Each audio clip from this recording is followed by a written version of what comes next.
Episode 511. That's my goddaughter. The voice was too abrupt. Everyone looked in the direction of the entrance. A few people at the doorway slowly walked in. In the middle was a man in a gray coat. He was about 60 years old, had a buzz cut, and his skin was quite white. His eyes were extremely cold. To his left was a young, slender figure wearing a white sweater and a black hat on his head. His head was slightly lowered. As soon as he entered, he took off his hat and looked at the stage. To his right was a middle-aged man with a cold face. He seemed to be a little impatient due to the large crowd at the event. Mr. Cheatham? The Miller family representative recognized that the man on the right was Emmanuel and quickly stood up. Emmanuel was one of the core members of the World Poker Tour, and he was well known in the industry and among the public.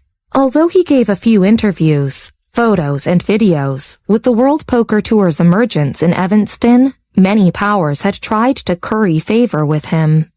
Even if the family representatives couldn't recognize him, their secretaries did. Mr. Cheatham, you're here as well. The World Poker Tour led the important IT and hotel industries in America. Most of the people who had interacted with him before came forward to greet him. When they saw the old man beside him, they said, "This is Mr. Schuler." Mr. Cheatham didn't say much but gave a short introduction. As soon as he said that, the expressions of the people around him changed. They quickly greeted him. "That guy is Frank." Wasn't Schuler the last name of the founder of the World Poker Tour? However, the rumors were that the backing of the Schuler family was overseas, and no one had seen him before. No one expected that he would appear in a place like this. However, it didn't prevent the powerful families in the capital from supporting him. Compared with the dispute between the Research Institute and the White family, Frank's appearance in Evanston was truly big news. World Poker Tour, the second of 5 giants, took the IT world by storm. Even Rosemary temporarily forgot about Director Fielder. She stared at Frank and furrowed her brows. What's the World Poker Tour trying to convey? Even Frank has returned to America. It's really suspicious. Christopher pondered slightly and looked at Michael. Boss, has Miss Miller mentioned anything about this? He knew that Bessy was a member of the World Poker Tour. Michael placed his hands behind his back, shook his head, and turned to look in Bessy's direction. The handover ceremony was temporarily suspended. Norman saw that Director Fielder had also gone down from the stage to look for Frank. He stopped quickly and looked at Bessy. Miss Miller, Mr. Schuler is probably part of the World Poker Tour. Although we don't touch IT, Director Fielder obviously wants to get closer to him, so we should also greet him. After all, the White family was the host today. Bessy followed Norman down from the stage. She didn't follow Norman to greet Frank, but walked towards Michael. This Director Fielder. Michael approached her and said softly, so that only they could hear. Should I help you deal with him? He heard a clear breath near his ears. The impatience and hostility in Bessy's heart disappeared. She shook her head. No need. However, someone is backing Director Fielder. Otherwise, he wouldn't dare to act like that in public. Michael patiently waited for her response and said, That's true. Just leave it to me. It seemed that he knew who was backing him up. Bessy casually nodded. Okay. She didn't doubt him and didn't ask further questions. Michael also did not explain. He only reached out to hold her right hand firmly and said reassuringly, Don't worry. Bessy, Director Fielder is trying to get close to the World Poker Tour. He doesn't have any good intentions. Rosemary retracted her gaze. She patted Bessy's shoulder and said seriously, I've worked with Mr. Cheatham before.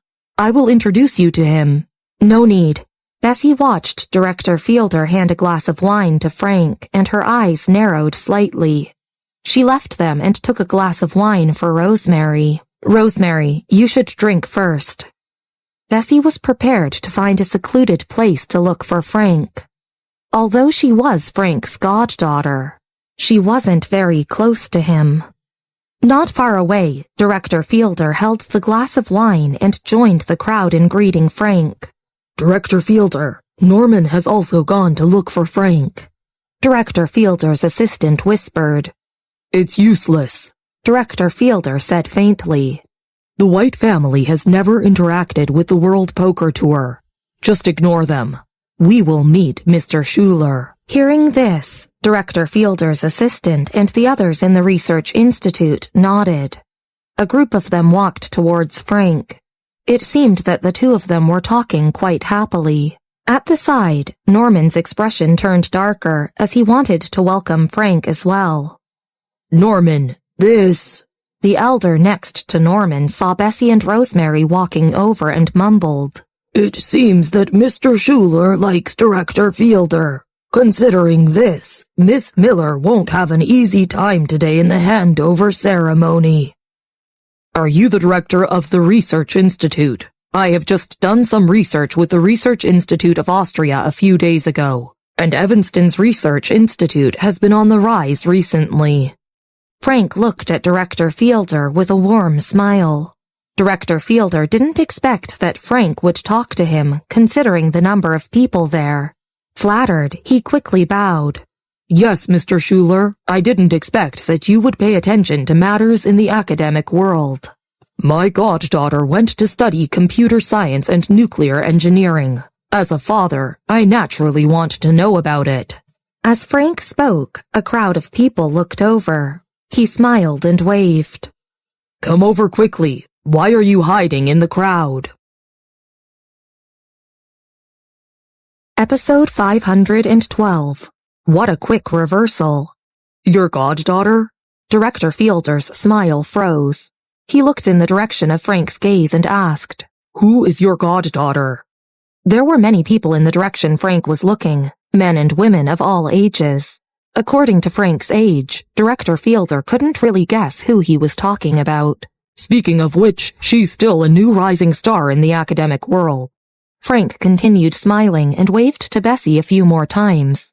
Bessy, come over, he said loudly. When Frank spoke, no one dared to say anything, and his voice was heard clearly. If he had called any other name, the people present may have been unaware. However, Bessy was recently a popular figure in Evanston. Once they heard Bessy, everyone turned to look at Bessy. Rosemary, who was drinking and thinking about something, suddenly raised her head stiffly and looked at Bessy. Questions bombarded her mind, but she didn't know where to start.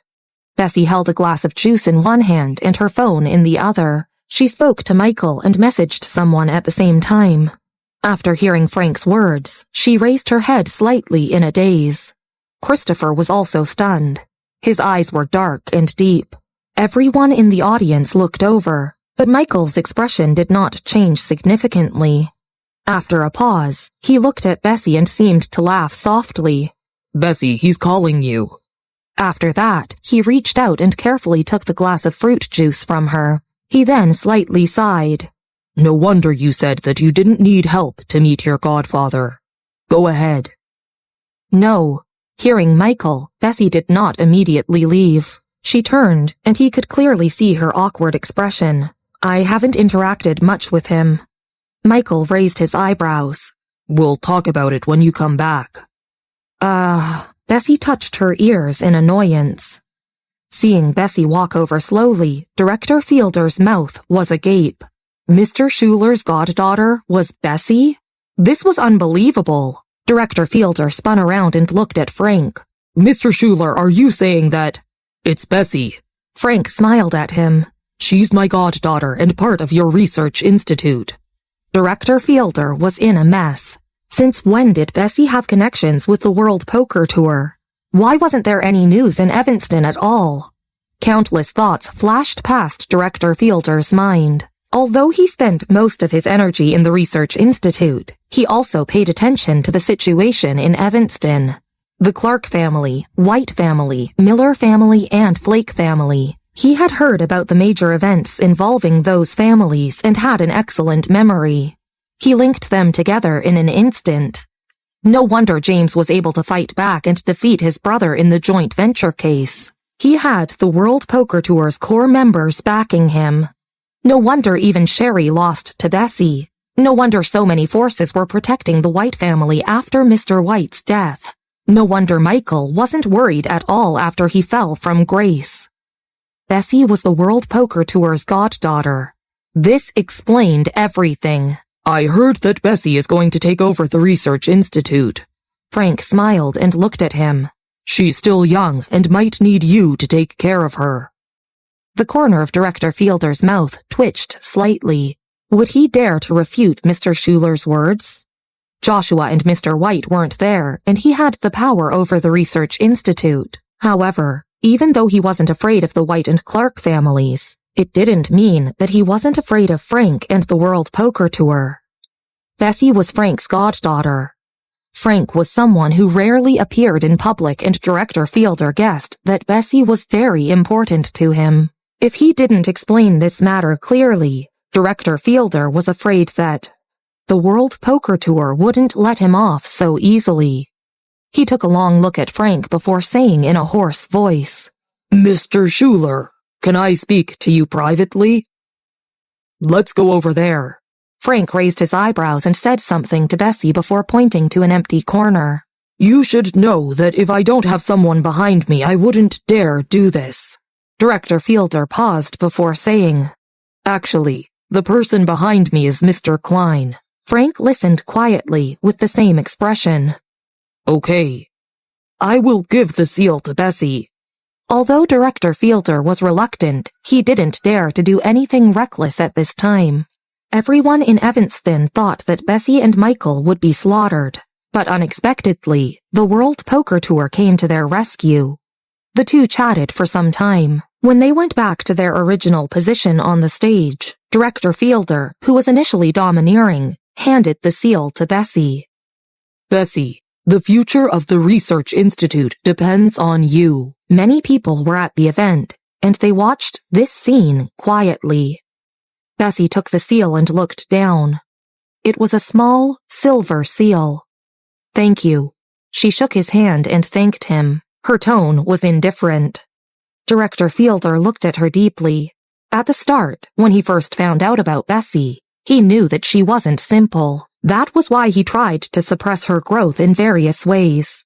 Unfortunately, Mr. White's plan was so thorough that even though he prevented Bessy from becoming the apprentice of a level 1 researcher, she directly became the next head of the Research Institute. Bessy didn't care much about Director Fielder's expression. She took the seal, turned on her phone, and sent a message to Jared.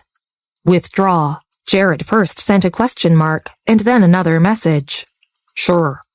Bessy lowered her gaze and looked at her phone. She initially had other ways of getting the seal today, but she didn't expect Frank to help her. She was deep in thought as she stared at her phone.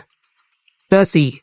Toby came over after seeing the matter was solved and tried to calm himself down. I heard that you will be settling your affairs soon. After that, will you still go for the poker tournament? Bessy was also in a daze. She hadn't played any games with Mary recently. As they knew that she was busy, Samuel and Mary did not harass her every day. Since he suddenly mentioned the game, Bessy felt that it was a world away. Of course, she put her hands in her pockets and turned to look at him. When I'm done, I will play with you. Okay. Toby smiled. He pulled down his hat. We will wait for you then. Bessy gave him the okay hand gesture. Toby, do something practical and don't just focus on the game. His uncle, Frank, said to him before looking at Bessy. The Clark family is sitting there, right? Bessy nodded. She took the seal and went back as if nothing had happened. Frank accompanied her. Nice to meet you, Mr. Schuler. I'm Michael Clark. Michael had been observing Bessy. When he saw Frank walking over, he put down his wine glass and greeted him respectfully and modestly. It didn't appear as if he had fallen from grace at all. The third son of the Clark family, Michael. Frank looked at Michael and smiled meaningfully. Sure enough, young and promising. Michael reached out to shake his hand and said, I am not the third son anymore. There were many procedures in the handover ceremony, and countless people wanted to speak to Frank. After the ceremony was over, Frank went to inspect the headquarters. He stood in front of the Research Institute's gates and looked at Bessy. Do you want to go in and take a look? Emmanuel said you haven't returned to the headquarters in months. Bessy shook her head and said calmly, I'll do it another time. She had already told Emmanuel about the things that she'd have to settle. Hearing this, Frank did not say anything and left with Toby and the others. Bessy, we will wait for you. Toby closed the car door and waved at Bessy. Boom. The car door was closed. We should go back too. Michael stared at the car for a long time before looking at Rosemary, Norman, and the others. Rosemary was staring at Bessy, and she acknowledged Michael when he spoke. Drive slowly. After Bessy and Michael left, Rosemary and the group of people were still standing at the entrance and contemplating life. Rosemary had just drunk wine and couldn't drive. She had also invited 2 distinguished guests who had come to support Bessy, so she couldn't leave so hurriedly like Michael. After some time, Norman found his voice again. I have to tell the good news. Miss Miller has received the seal. After he said that, Norman didn't say anything else. He wasn't Marvin. Marvin had experienced similar scenarios and was very calm. A few days ago, Bessy told him that there would be a few more guests. But Norman didn't expect that these guests would include Frank Schuler. I remember that Miss Miller used to live in Fairfield, right?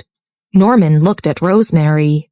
The World Poker Tour didn't even have a headquarters in America, so how did Bessy meet Mr. Schuler? Rosemary glanced at Norman and fell silent. If she said that Giant Crocodile was Bessy's friend, would Norman be able to stomach it? Miss Clark?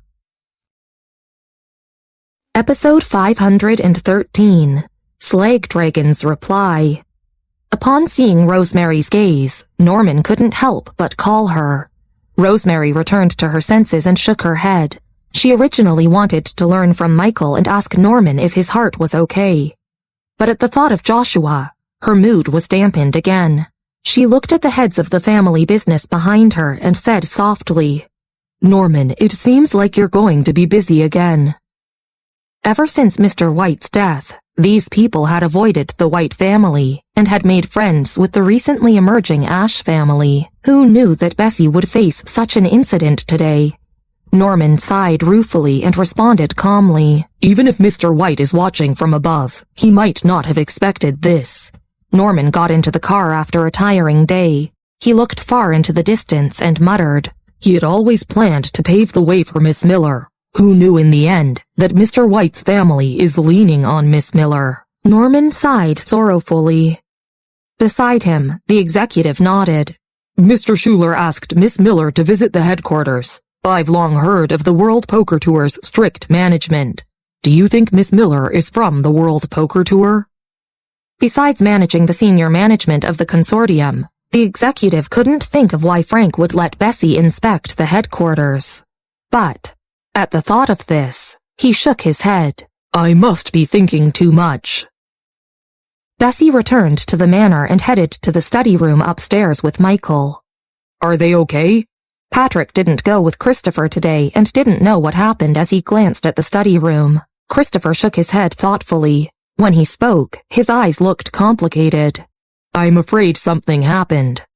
It was rare to see such a solemn Christopher. Marvin and Patrick both came over and Patrick put down the computer he was holding.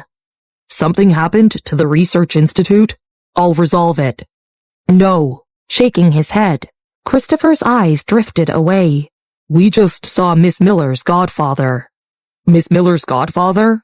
Patrick nodded and eased his nerves. Based on your reactions, he probably isn't an ordinary person. Tell me, who is he? He can't possibly be Giant Crocodile. He felt like his ability to bear the news was high enough. Christopher spoke neither lightly nor seriously. Frank Schuler, from the World Poker Tour. Patrick didn't know what to say. He blankly wiped off the water that had accidentally sprayed on the computer screen. They were immediately silent. Upstairs in the study room, Bessy waited for Michael to interrogate her about Frank. Fire away. She kicked the door. Pulling the chair opposite Michael, she sat down casually and raised her chin coolly. She didn't seem to be struggling anymore. Michael took a pen and put his hand idly on the table before looking calmly at her. Have you contacted your aunt? Bessy had been prepared to tell him everything about Frank. Who knew that he'd mention Andrea all of a sudden? Not yet. I'll go to Chicago to pick her up after I finish my business with the White family. She has a stubborn personality. It won't be easy to persuade her to come to Evanston. Bessy tapped her fingers on the table, already determined to fight her aunt. The corners of Michael's lips raised and he looked at her. Okay, I'll wait for you in Evanston. Upon hearing this, Bessy suddenly raised her head to meet his eyes. She continued tapping her fingers on the table. Are you staying here? Well, someone must stay behind. Michael put down the pen and stood up. He then turned to look at her with calm eyes. A smile emerged on his face when he saw Bessy deep in thought. Taking 2 steps, he held the armrest on both sides of her chair with his hands and leaned in slightly to bump his forehead against hers. Looking into her eyes, amusement seemed to flash in his eyes. Go and bring your aunt back. She was returning to Chicago. Bessy had been working overtime these days to deal with the Research Institute and the White family's affairs. Even with Michael's help, she hadn't had much rest recently.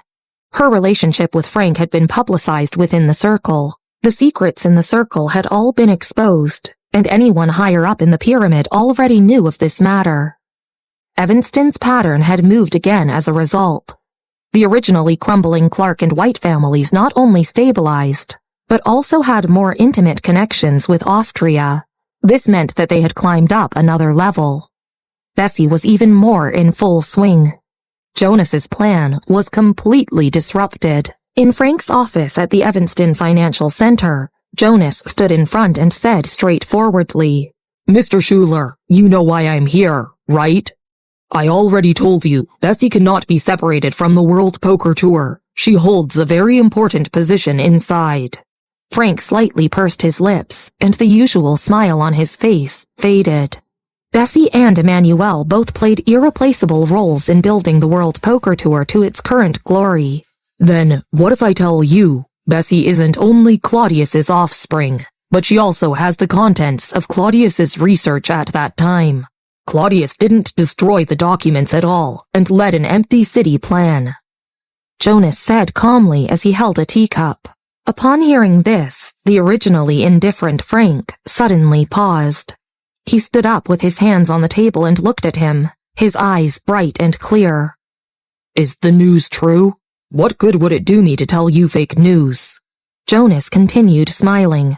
You can also check Claudius's offspring carefully in Chicago. Frank sat back down on his chair and obscurely glanced at him. If it's true, why are you kindly telling me? Mr. Schuler, it's up to you to believe it or not. Jonas was in no hurry. He patted his sleeves and calmly stood up. You can choose not to believe me. Without waiting for Frank's reply, he waved his hand. Goodbye. When he left, Frank couldn't shake off the thought. He had to admit that Jonas had indeed poked at his sore spot. He sat at his desk for a while before he took out his phone and called his secretary. Check Claudius's family in Chicago thoroughly. Frank had his own intelligence department. Within half an hour, the secretary knocked on the door and came in. Chairman, this is the document from the technical department. He looked a little hesitant. Bring it here. Frank reached out for it. Was there a problem with the Wilson family's information? Yes, there was, but something isn't right. You'll understand when you look at it. The secretary took out the documents. Frank turned it over and his eyes became downcast. There weren't many people in the Wilson family, so the information only added up to 2 pages. The information couldn't be more simple. Andrea Watson, female, former chemical plant worker. Grace Smith, female, married into the Smith family. Ann Miller, female. There was nothing more than these. It was terrifyingly simple. At the same time, overseas, Slagdragon got onto the plane, wearing worn-out shoes and sitting by the window with a computer on the small table. He tapped the enter key and then snapped his fingers before saying into the headset, "Done." On the other end, Bessy said in a cold voice, "Thanks." "Small problem. I heard from the boss that you know Matthew." Slagdragon crossed his legs, his worn-out shoes dirty and torn. The plane was full of foreigners, so he spoke English indifferently. "Help me persuade him not to catch me." On the other end, Bessy was still in the research room. She handed a document to Kara and rubbed her forehead upon hearing this. "What did you do?" "Nothing. I only helped Giant Crocodile transfer a few gadgets." Slagdragon snorted. "Matthew chased me so hard but still couldn't catch me. He doesn't even know who I am yet. What's the point? He even delayed my clubbing and racing." "Don't be too arrogant." Bessy took a cup and filled it with water. "I'm not," Slagdragon said humbly, then thought of something else. "I've brought back the thing you wanted. I'll give it to you when I return." "You're just in time." Bessy would return to Chicago tomorrow. She finished drinking the water and put the cup down. "See you at Jared's." "Okay." Slagdragon hung up. On the other end, Bessy checked the time. It was 6 a.m. now. Slagdragon wouldn't arrive until 3 p.m. She settled down and devoted herself to the research. At 3 o'clock in the afternoon, Kara came over with the recorded points. "Bessy, look at the dosage. I adjusted it several times, but it was still wrong." Bessy was currently working on Plan B in cooperation with Austria. She also had an office now. Gary, Kara, Elijah, and Kai were all there with Mr. Rostron. "I'm leaving tomorrow. Plan B's progression is at a critical moment." Finishing her work, Bessy turned to Mr. Rostron. "Mr. Rostron, please take care of them." This Plan B wasn't just Bessy's first project after she took office, but was also the key to Kara and Elijah's climbing up the ladder.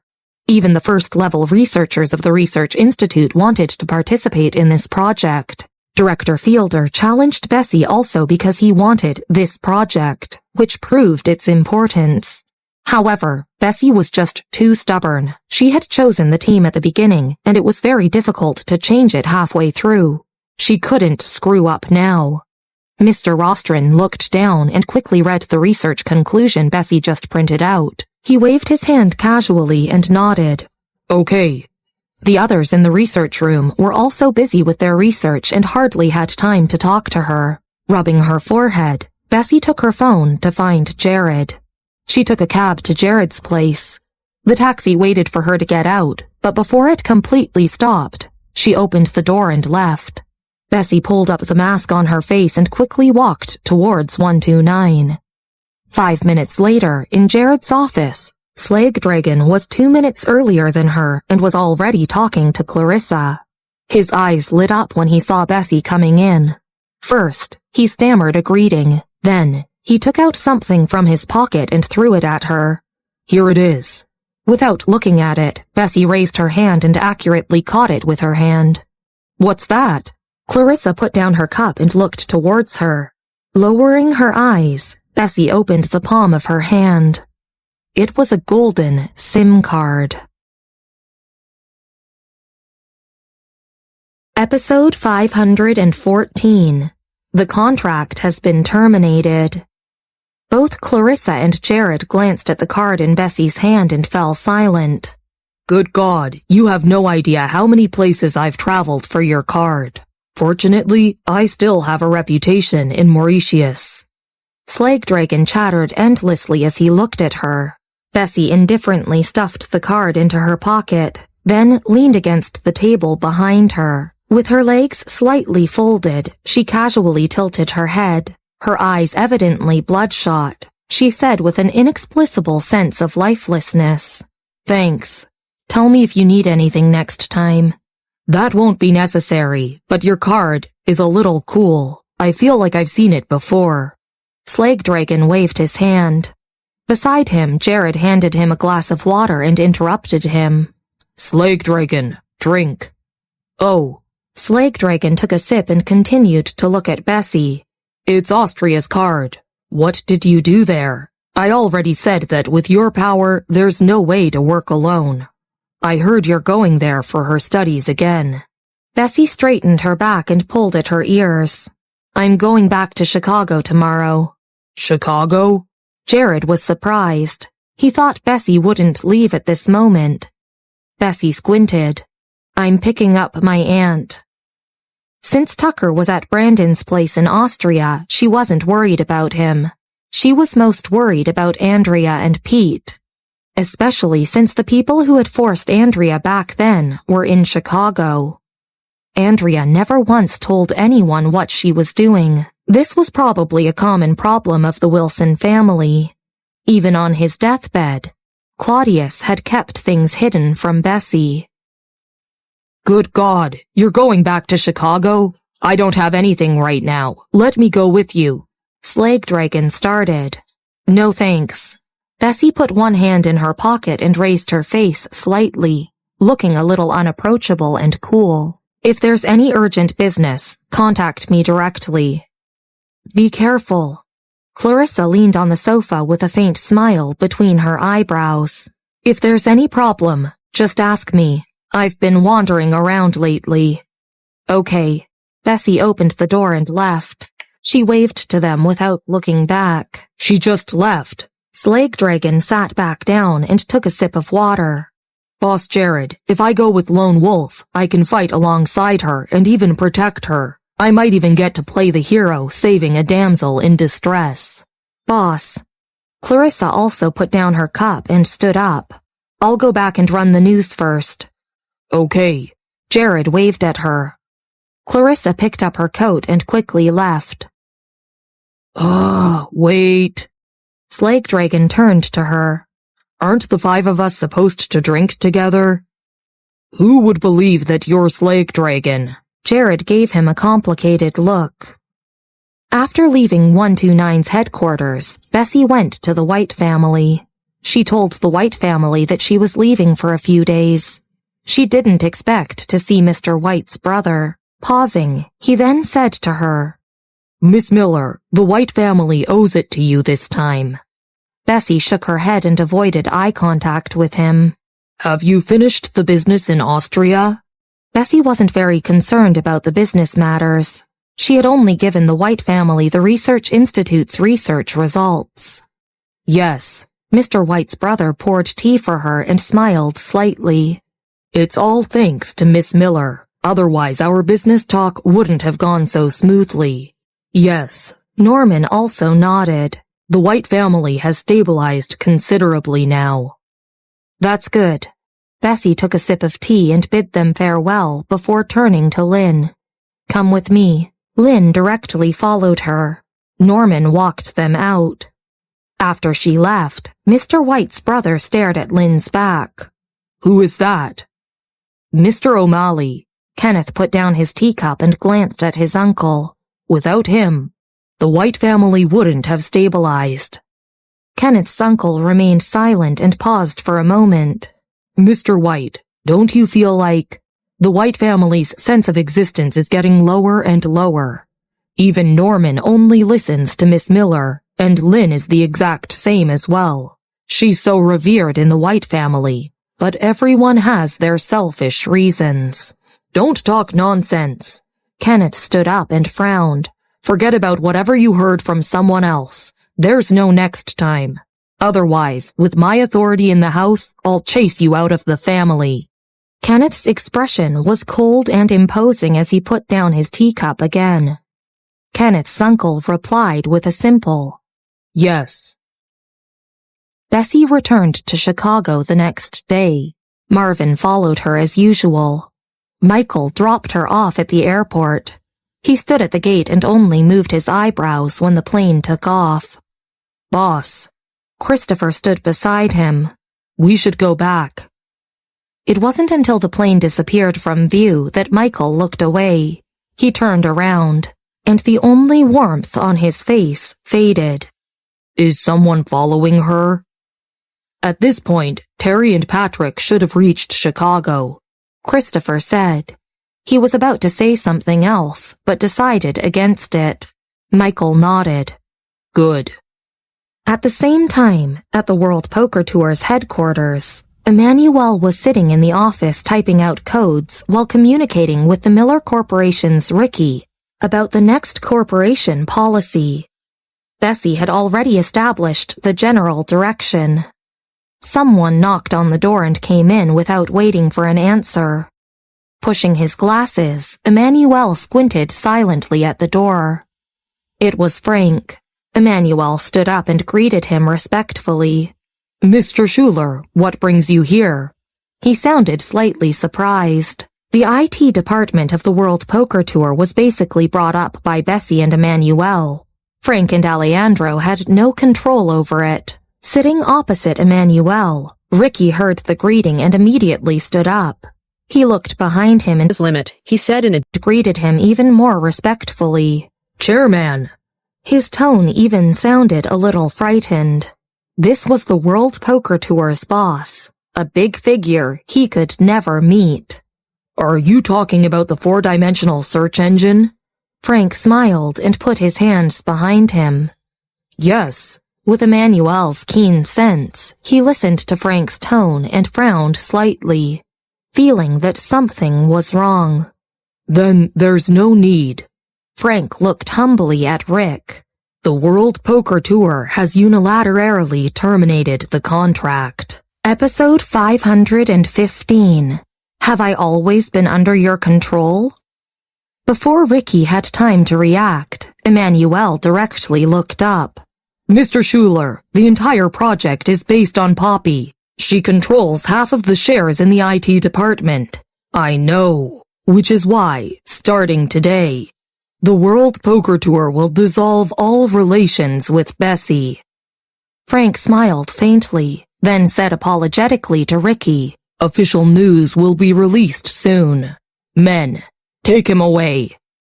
A security guard came in and took Ricky out. As soon as Frank said this, Emmanuel knew something was wrong.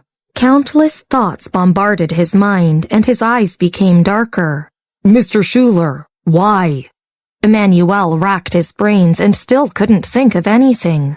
Why would Frank have an acrimonious falling out with the World Poker Tour's IT department? The EA generation robot is enough. Frank patted Emmanuel on the shoulder and smiled indifferently.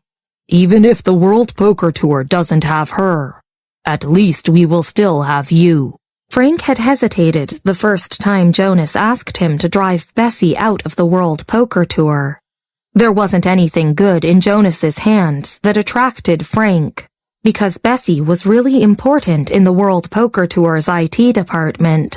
But he had stopped hesitating a few days ago when Jonas told him that Bessy had Claudius's documents. After all, he didn't expect that Claudius would dare to hand Bessy to him without destroying the documents. He couldn't find Bessy's confidential information, but he had sent someone to investigate Chicago secretly.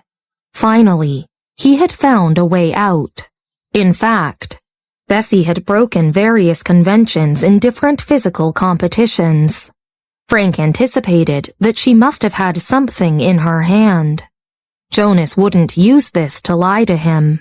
The World Poker Tour didn't rely only on her to get to this point.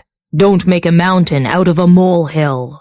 Frank grinned at Emmanuel. Don't worry, I'll never treat you badly. Most of the World Poker Tour's IT department was handled by Emmanuel and Alejandro, although Frank knew that Bessy held a little weight in it. She was still young, and he didn't know how much weight she would hold in the future. After speaking, he took out his phone without waiting for Emmanuel's answer, called the publicity department to disclose the news, and walked out. It was very worthwhile to trade Bessy for the research cooperation with Jonas. Frank never traded at a loss.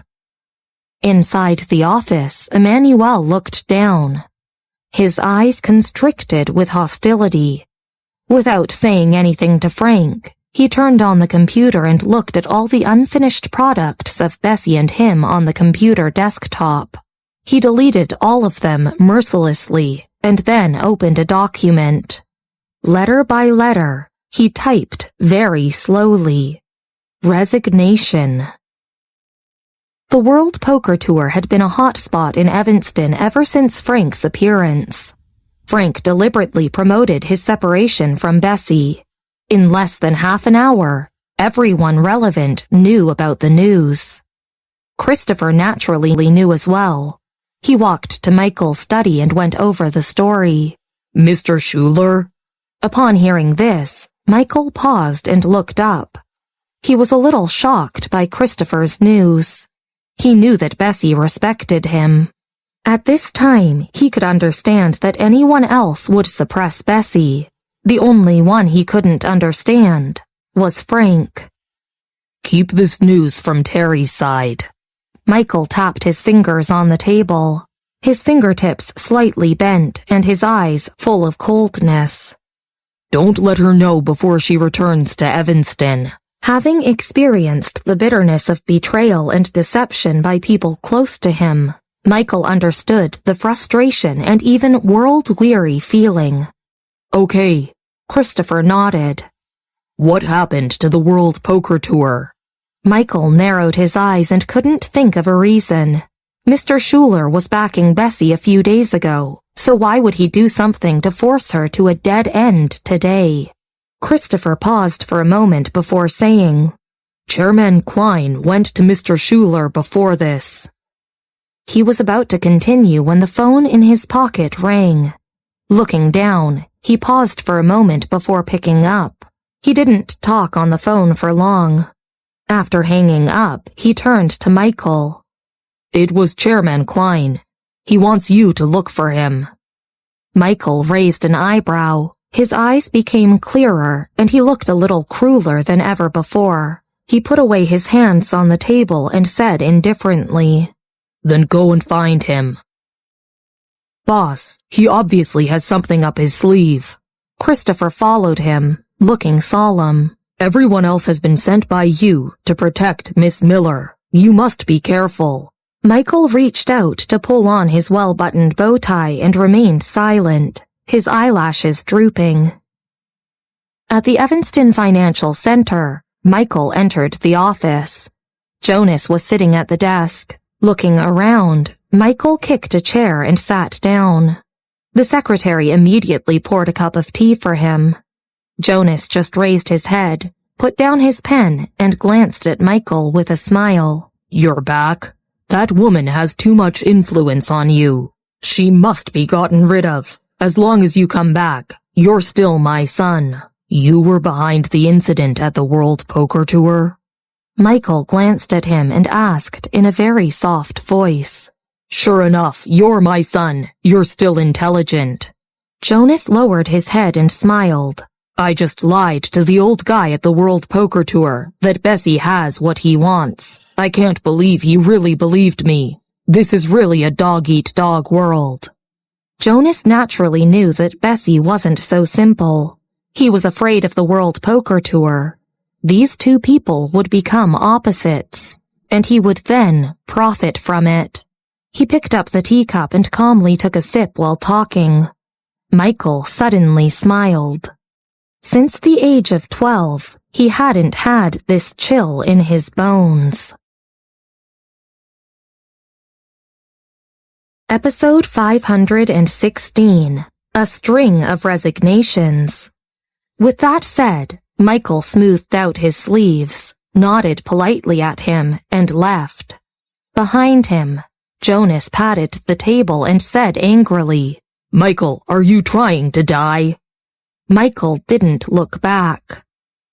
At the Evanston Research Institute, in Bessy's laboratory, Mr. Rostron, Elijah, and the others all received the news from the World Poker Tour. Mr. Rostron was the oldest in the group. Although he didn't say much, in terms of his ability to distinguish situations, he was still slightly higher than the younger Gary. Bessy was about to take over as the Research Institute's heir because the World Poker Tour publicly protected her. Mr. Rostron addressed the crowd with slightly squinted eyes.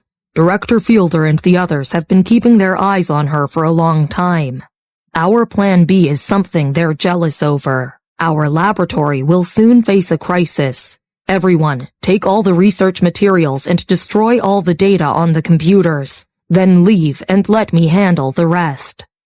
Things had taken such a sudden turn. Mr. Rostron didn't expect that Bessy would face another problem within a few days.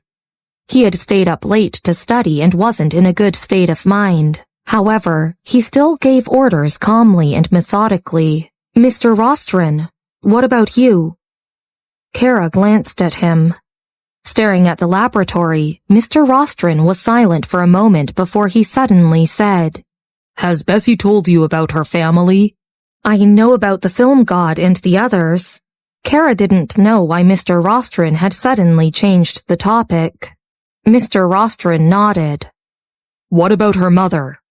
"I know." Kai raised his hand and scratched his head. "I heard her mention it when she was with Mary. Her mother isn't very good." Mr. Rostron looked at the experimental machine. "Is her mother's maiden name Wilson?" "Mr. Rostron, how did you know?" Kai was surprised. Mr. Rostron suddenly nodded. "Okay, I have something to attend first." Kai didn't read too much into it. He obeyed Mr. Rostron's words and copied the information to the USB before taking it away. But he realized that Kara and Gary were motionless. "Why aren't you two leaving?" Taken aback, Kai scratched his head. Kara pulled out a chair, sat down, and turned the experimental equipment in her hand. "Mr. Rostron, we're a team. We can't rely on Bessy. Even without her, we will support the research institute." Gary remained silent and just sat in front of the computer, making his position clear. Those who had been admitted into Northwestern University, other than Kai, who had come through the back door, didn't have a low IQ.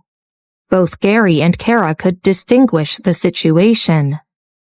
The worse the situation, the more they had to stabilize it. Although their current status in the laboratory was because of Bessy, it didn't mean that they didn't have strength.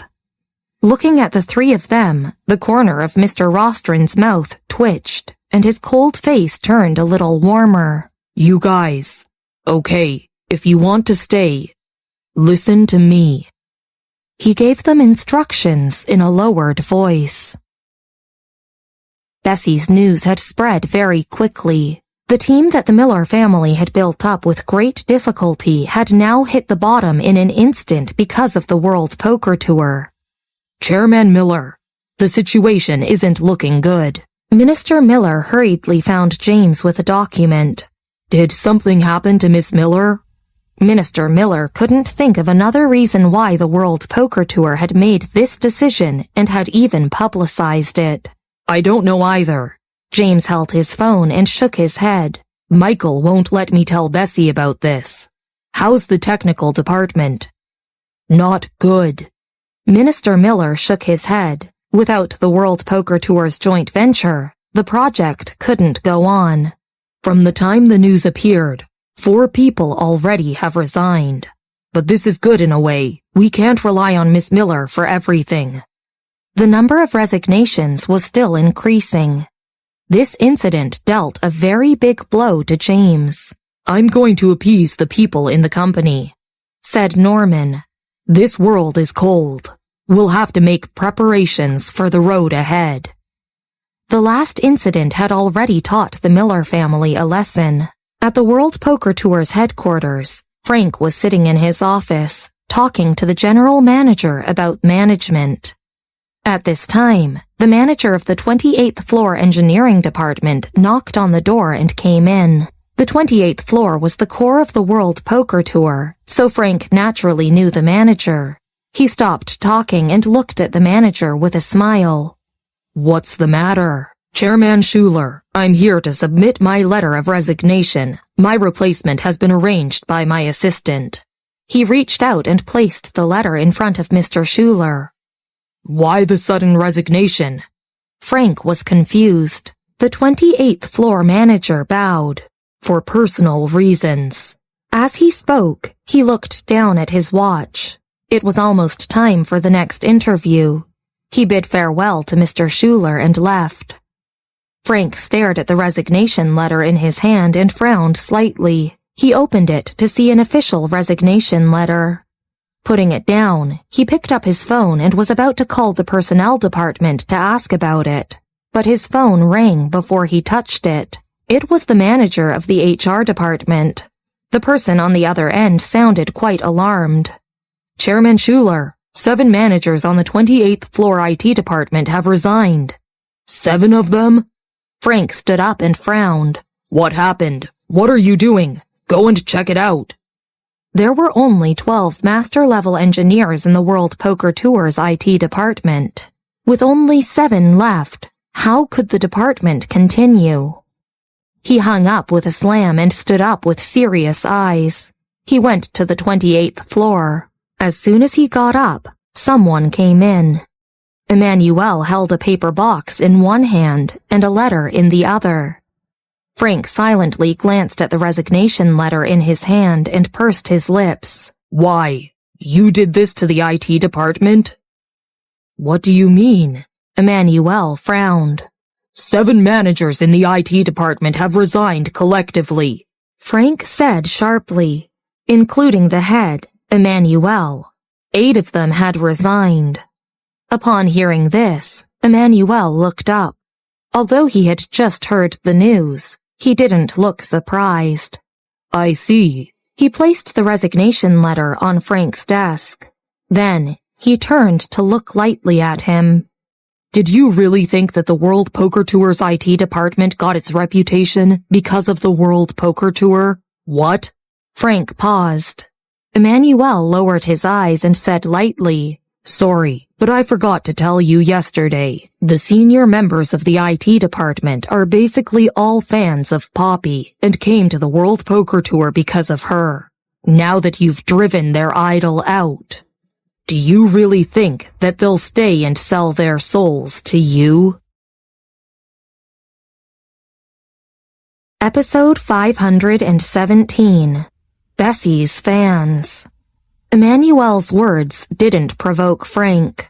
Poppy's reputation in the IT industry wasn't just a matter of strength.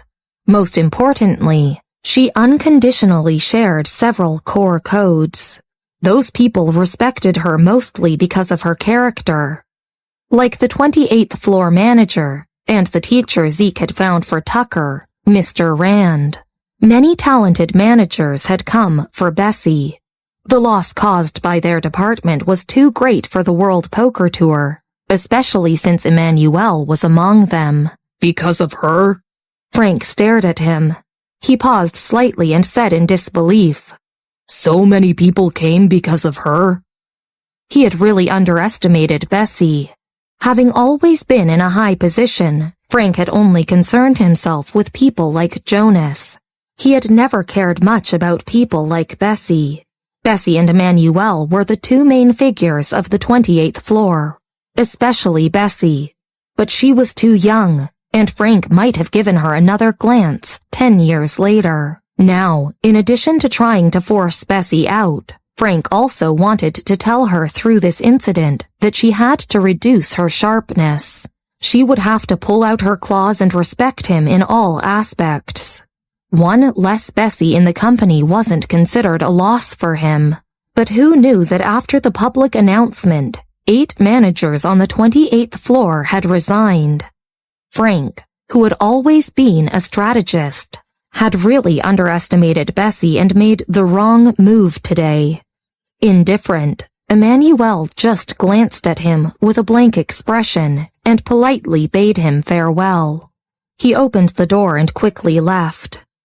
Frank didn't have the time to take care of him. He turned his head and looked at the general manager behind him. "Is what Emmanuel said true?" "Chairman Schuler, take a look at the company's official forum. We only have a few people in the company headquarters, but Miss Miller only posted on the forum account at the beginning of the year. We have 190,000 fans, and almost every interviewer on the 28th floor stated that they're her fans." The general manager quickly stood up and said apprehensively. Frank said sharply, "Why didn't anyone mention this to me?" Chairman Schuler, Mr. Cheatham advised you when you were trying to push her out yesterday. We didn't dare to say more. The general manager shook his head and paused. Also, everyone in the IT industry knows about this. The discussion about Miss Miller on the website has also brought us popularity. He trailed off and turned silent. Without Bessy and Emmanuel, the American IT giant might be replaced. At the Miller Corporation, James was sitting in the office and had just hung up the call with Zeke. After nearly 5 months, Zeke's filming was finally coming to an end. They hung up. He remained on the chair and was about to call Bessy, but his phone rang instead. Jack knocked on the door and came in. Raising his hand to make a silent gesture to him, James smiled and said on the phone, Bessy, I heard that you went back to Chicago to pick up your aunt. When will you come back? His voice was no different and brought a simple smile. On the other end, Bessy was in the West family's living room. She leaned back on the table and looked in Andrea's direction in the kitchen. Tilting her head up, she said in a slightly lowered voice, I'm still persuading her. Andrea refused to go to Evanston. Yesterday, Michael had told James not to disclose the World Poker Tour's news to her. James was a little worried about her situation now. Upon hearing this, he heaved a sigh of relief. Try persuading her, and don't argue with her. James knew Bessy's temper well. Okay, you called it a good time. I sent the last code of the case to Uncle just now. Bessy picked up the teacup. Tell Ricky to discuss it with him. Although she and Emmanuel were relatives, she still preferred to call him Uncle. James paused. Haven't you been busy with the Research Institute recently? I wrote it on the plane. Okay, bye. Bessy hung up. She threw the phone on the table and then glanced at the kitchen. Taking a step back, she hooked her finger towards Marvin. Marvin, come here. Marvin was watching Pete translate into English on the other side. He lowered his head and dared not look at Bessy, but when she called him, he walked over slowly and said, Miss Miller. Yeah, Bessy nodded casually. Tell me what you're hiding from me.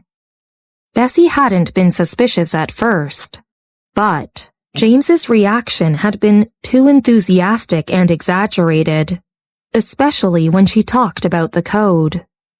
Michael and Christopher told me to keep quiet about it. Marvin hung his head even lower. Folding her arms, the corners of Bessy's mouth twitched faintly, and she looked at him indifferently. Do you obey Michael or me? Of course I obey you. Marvin straightened his expression. This is what happened. Bessy didn't go on the web very much, nor did she read the news. Since she was far away in Chicago, she naturally hadn't heard of the shocking news in Evanston. Marvin had seen the news in the Five Brothers group. Michael and Christopher had even given him special instructions. But now that Bessy asked, he naturally didn't dare to hide it from her. In the end, he looked at her cautiously. Miss Miller, are you okay? Bessy only lowered her head. Her eyelashes drooped and covered her eyes. After a long while, she raised her head. Without replying to Marvin, she walked 2 steps lightly. She picked up her phone and clicked on Emmanuel's Twitter. How's the company? Emmanuel responded calmly. Your little fans have resigned. Bessy's frown deepened. Pull me into your internal group.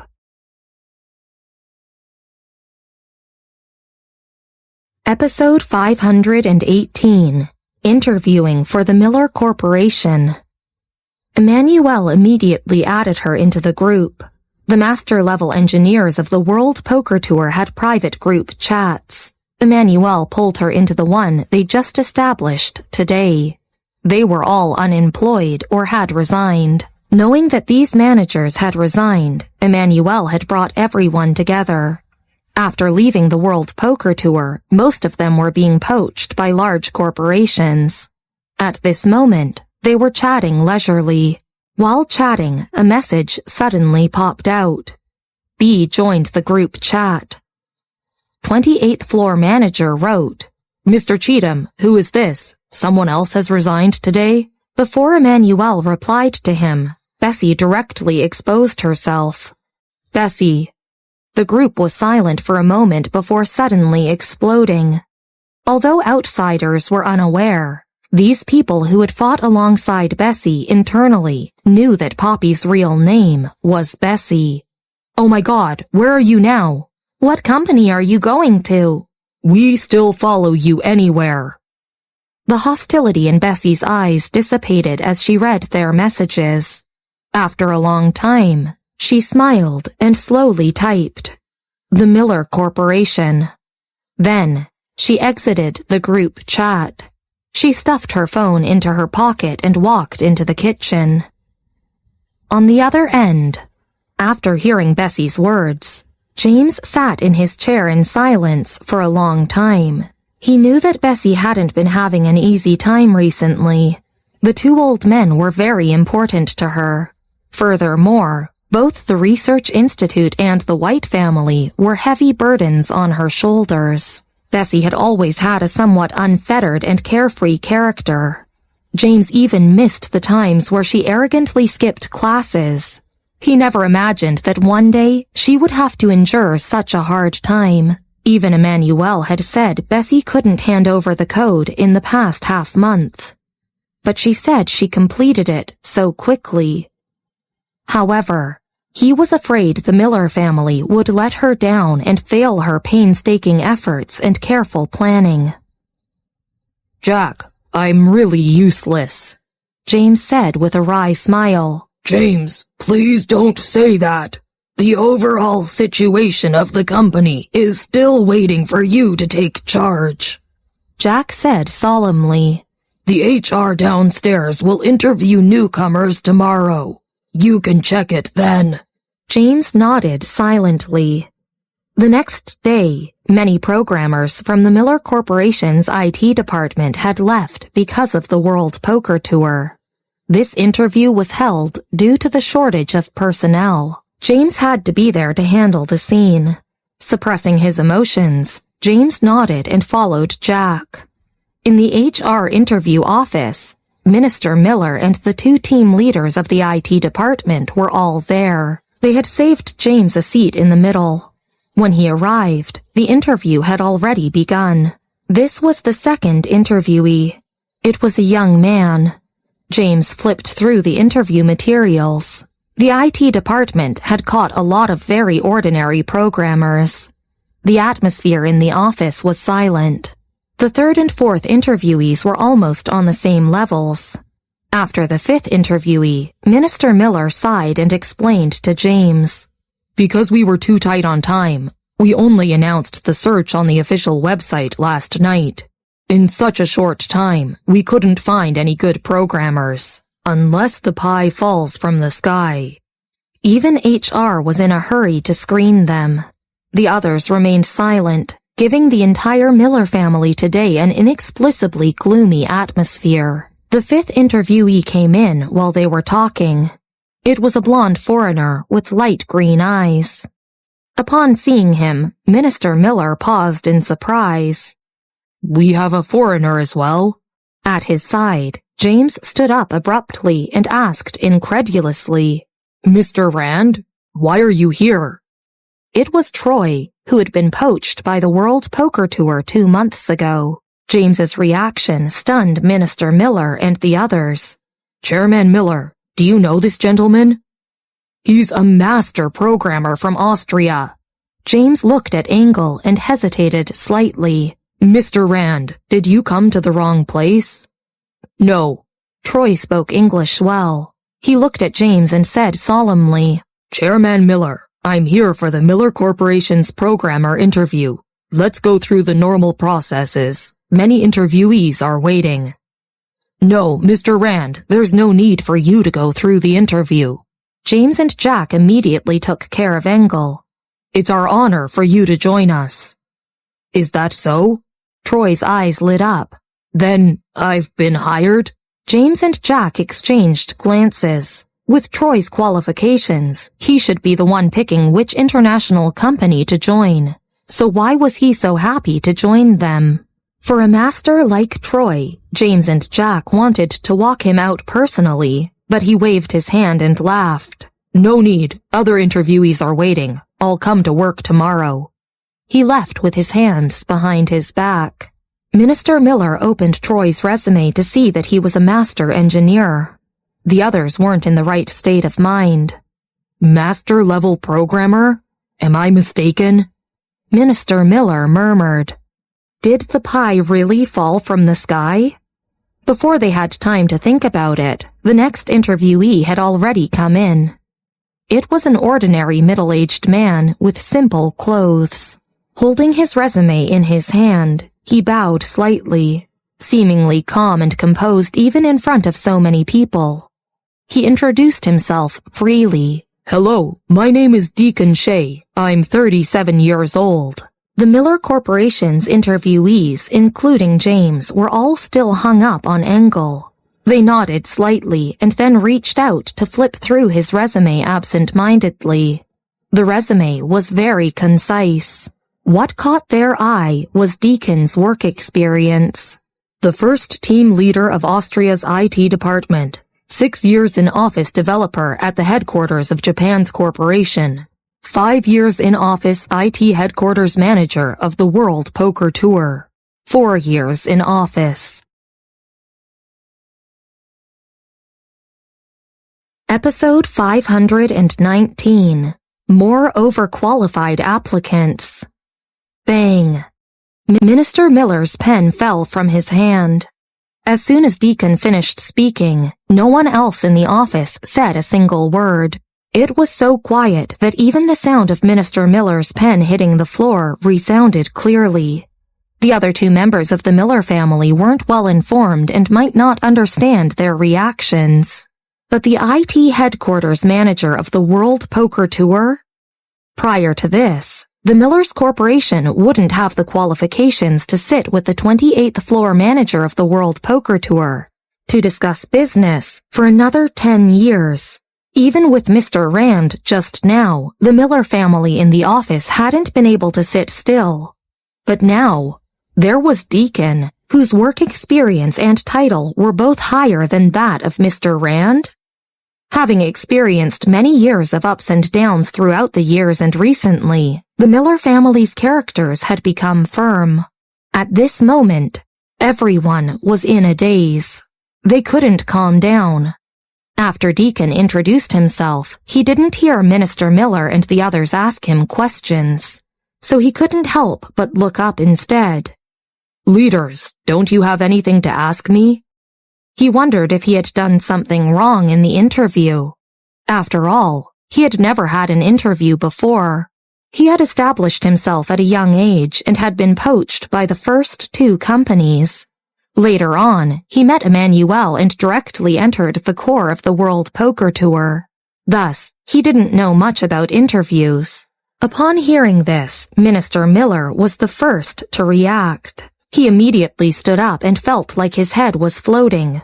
Mr. Shea, are you sure you intended to come to the Miller Corporation for an interview? We're the Miller family in Evanston.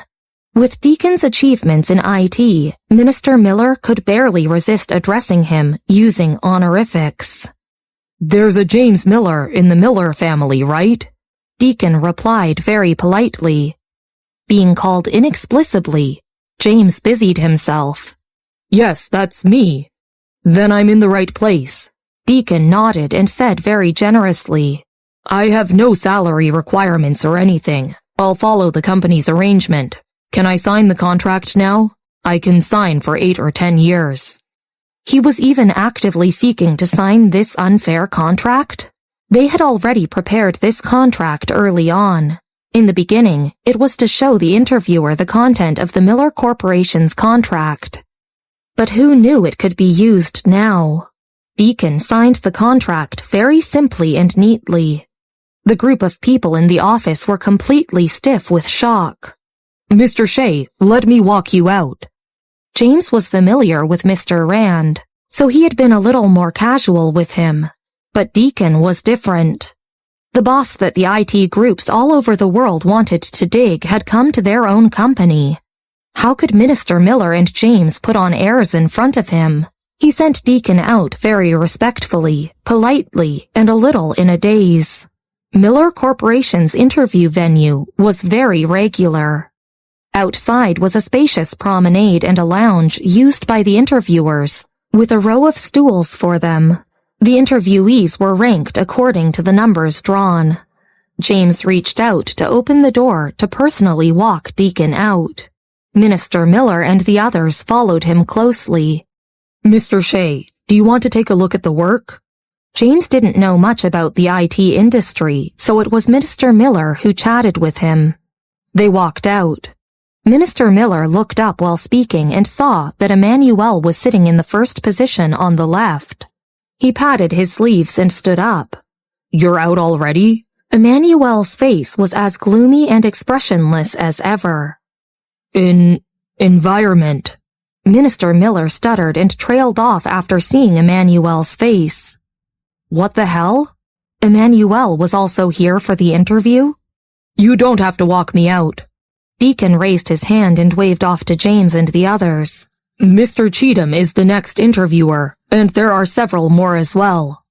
James finally reacted and looked at Emmanuel. Cousin, haven't you come as well?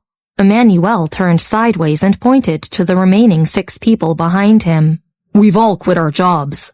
Let's see if we're needed here. If we are, we can sign the contract. James's brain jumped fast. As soon as Emmanuel finished speaking, he spoke directly and even somewhat incoherently. Yes, why wouldn't we need you? Please come in now. He turned sideways to give way and let Emmanuel and the others enter. A total of 9 people entered, including Emmanuel, Deacon, and Troy. James took them to sign the contracts. Several people in charge of the Miller Corporation followed Minister Miller and exchanged glances. Emmanuel kept talking to Minister Miller and Ricky. The others weren't higher-ups in Evanston and didn't know him. James had never publicly stated his relationship with Emmanuel and the Miller family. Looking at their backs, he lowered his voice and asked Minister Miller curiously, Minister Miller, who are they? Minister Miller remained silent and looked at the figures in front of them for a long while before looking away. These are their resumes. Take a look. Minister Miller reached out and handed over the stack of resumes that James had placed on the table. The remaining people in charge of the Miller Corporation moved to the other side. They flipped over the resumes. Chase Bright, Austria's National Defense Department engineer. 6 years in office. The World Poker Tour's main technology software engineer. 3 years in office. Jim Swan, chief engineer of True Group. 7 years in office. The second engineer of the World Poker Tour. 4 years in office. Emmanuel Cheatham, chief engineer of the IT department in the World Poker Tour. Episode 520. Stock Drop. They all turned stiff as stone. 10,000 different thoughts rang in their minds for a moment. James drafted the contract. He went with Jack, Emmanuel, and the others to check the work environment. He also asked them what they needed to improve on. Minister Miller, you'll handle the rest of the interviewees. I'll take them up to take a look. James obtained Emmanuel's consent before taking them out. Minister Miller nodded. Don't worry. Although he also wanted to go up with Emmanuel and the others, there were still several interviewees left. Following James, Emmanuel took a few steps and suddenly remembered something. He backed away and handed a thin piece of paper to Minister Miller. I have a resume here, but she hasn't come personally. I can sign the contract on her behalf. You can check it first. If there's no problem, I'll sign it after I come down. He followed James after speaking. After they left, the office was quiet for a long while before someone spoke first. Minister Miller, why did the World Poker Tour members collectively jump over to our Miller Corporation? Were they crazy? These senior employees had come to their Miller Corporation, who couldn't even rank in the world. Minister Miller shook his head in confusion. Minister Miller, take a look at which boss's resume Mr. Cheatham gave you. Another person stared at the resume in Minister Miller's hand. They had seen Deacon and even Emmanuel's resume. The people in charge of the Miller Corporation already felt like they were invulnerable now. Even Emmanuel, a recognized god in the IT industry, had come to their Miller Corporation. They were still thinking of this when Minister Miller opened the resume. This resume was even more concise than ever. The information was very arrogant. There was only one line. Bessy Miller, World Poker Tour's Poppy. Silence fell. Minister Miller already knew who Poppy was. Looking at the resume, he was stunned for a long while before he slowly said, I think I know why Emmanuel and the others came to the Miller Corporation. The fact that Emmanuel, an important figure in the IT industry, had gone to the Miller Corporation soon spread among the others. The World Poker Tour had been stable for so many years. It was the first time the stocks in their market dropped. Having been in the market for so many years, this was the first time Frank experienced such a technical error. He lowered his head and looked at Bessy's account on the World Poker Tour's official website. He pursed his lips. After a long while, he dialed Jonas's phone. His tone was quite heavy and also a little cold. Jonas, did you do this on purpose? Mr. Schuler, I won't dare to lie to you. Jonas stood up. After being shocked by Michael's words last time, he had checked a bunch of information but found limited things. I see there must have been a problem. Shall we cooperate? Cooperate? Haven't you been guarding against my goddaughter? Frank walked to the window and said lightly, That's why I said to cooperate. Jonas lit a cigarette. I'll leave Bessy to you to handle. Her influence on my son is too much. Are you sure? Frank narrowed his eyes. A ruthless color flashed through his light brown eyes. The World Poker Tour had dominated for so many years, not only because of their industry leadership. One of the biggest reasons was the Underground Alliance supporting them. Bessy was already beyond his control, not to mention that she still had what Frank needed. After exchanging a few words, Frank hung up. He stood by the window with his hands behind him for a long time before he came to a decision.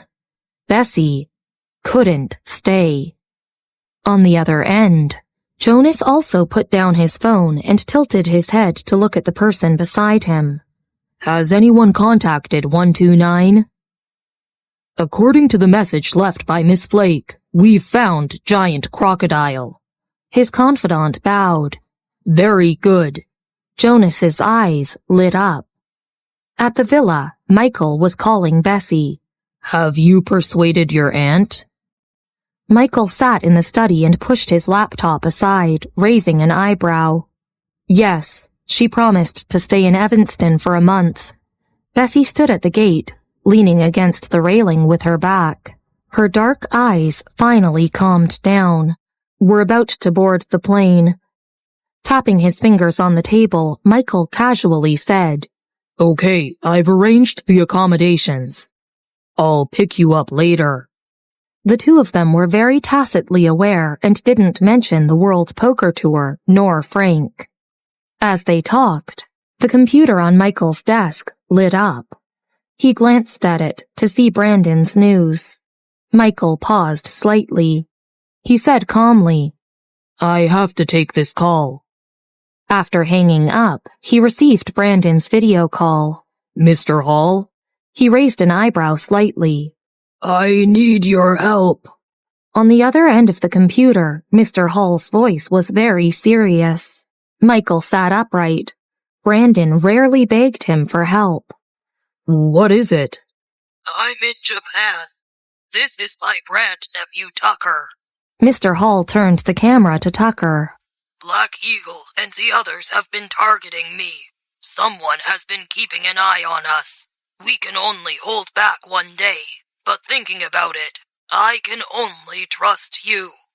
I'm fine, but nothing can happen to Tucker. Tucker? Michael stood up, surprised. He never expected to see Tucker in Brandon's video. Brandon was also stunned. You... Michael stood up with his hands on the table. Mr. Hall, give me the address.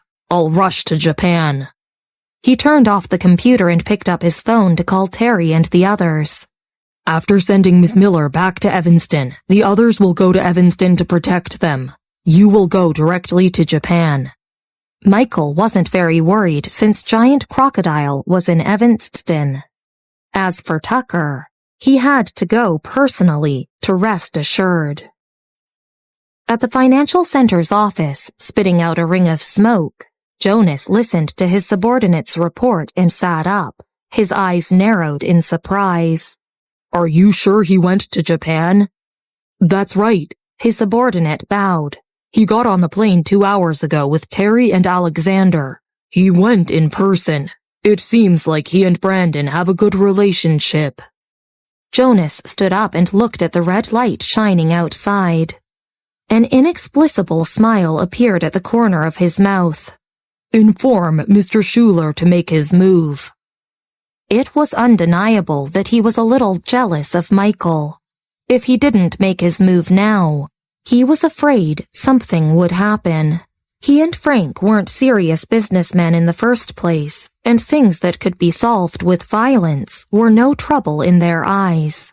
In the entirety of Evanston, only 129 and Giant Crocodile could make him feel a little jealous. Michael barely counted as one. Now that he had left, there was only Bessy. Since he couldn't find anything on her, Jonas didn't really care much. Episode 521. I sent her to prison 2 days ago. At 9 p.m., Bessy arrived at the airport. Andrea and Pete walked beside her. Marvin pulled their suitcases. Glancing at the exit, Bessy saw Christopher and paused for a while. Aunt, this is Christopher. You can call him by his name. Bessy said to Andrea. Andrea quickly said, Hello, Mr. Clark. Miss Miller, Miss Watson, you don't have to be so polite with me. Just call me Christopher. Christopher greeted Bessy calmly and then took the suitcase from Marvin before explaining to Miss Miller kindly. Michael went to Japan to attend some matters. As for what happened, Christopher didn't say anything. Bessy glanced at him with her arms folded and her eyes narrowed slightly. Japan? He has business to attend to. Christopher smiled lightly. Okay. Bessy believed it for now. Christopher, take my aunt and them back to the house. I'll go to the research institute. Bessy thought for a while before turning her head. The Miller family had Emmanuel and a group of people resisting despite the World Poker Tour being in trouble last time. Not only did they not lose their vitality, but they were now flourishing. But no one in the research institute stood up to resist.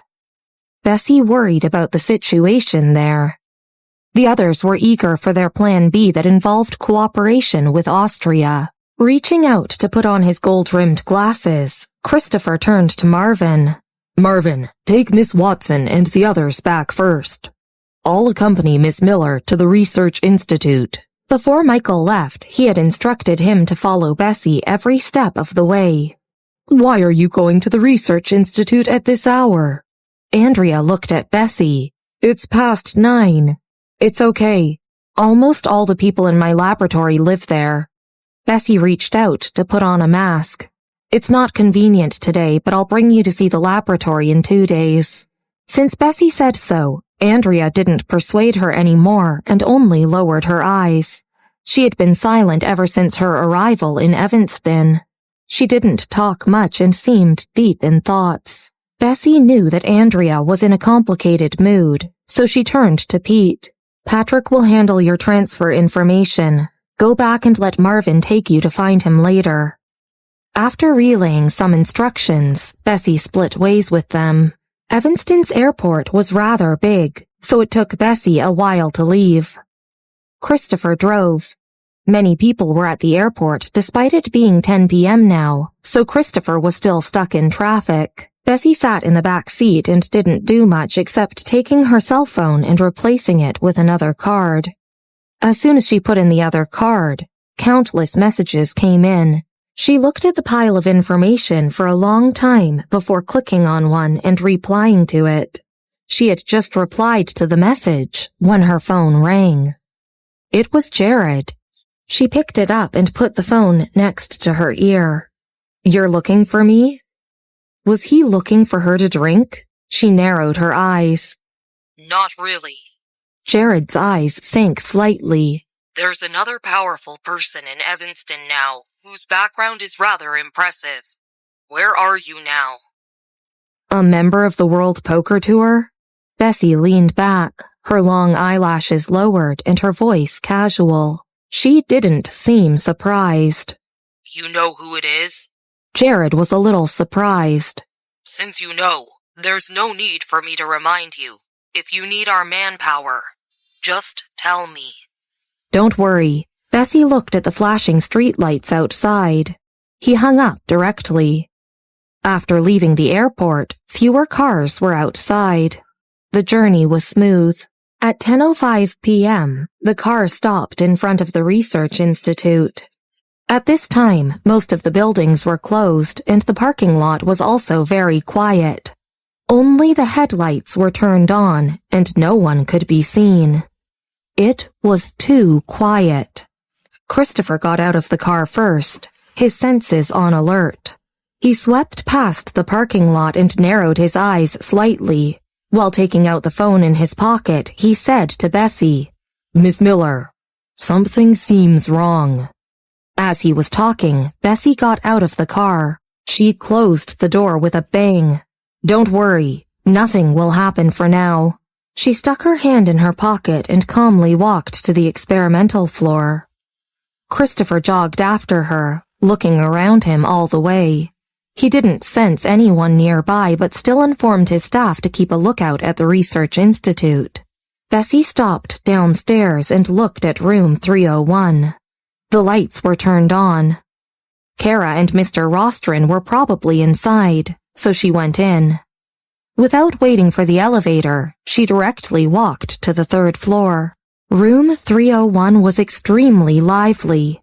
Besides 5 scholars led by Mr. Rostron, there were also 2 other first-level researchers, Mr. Jones and Miss Campbell, and 2 other researchers.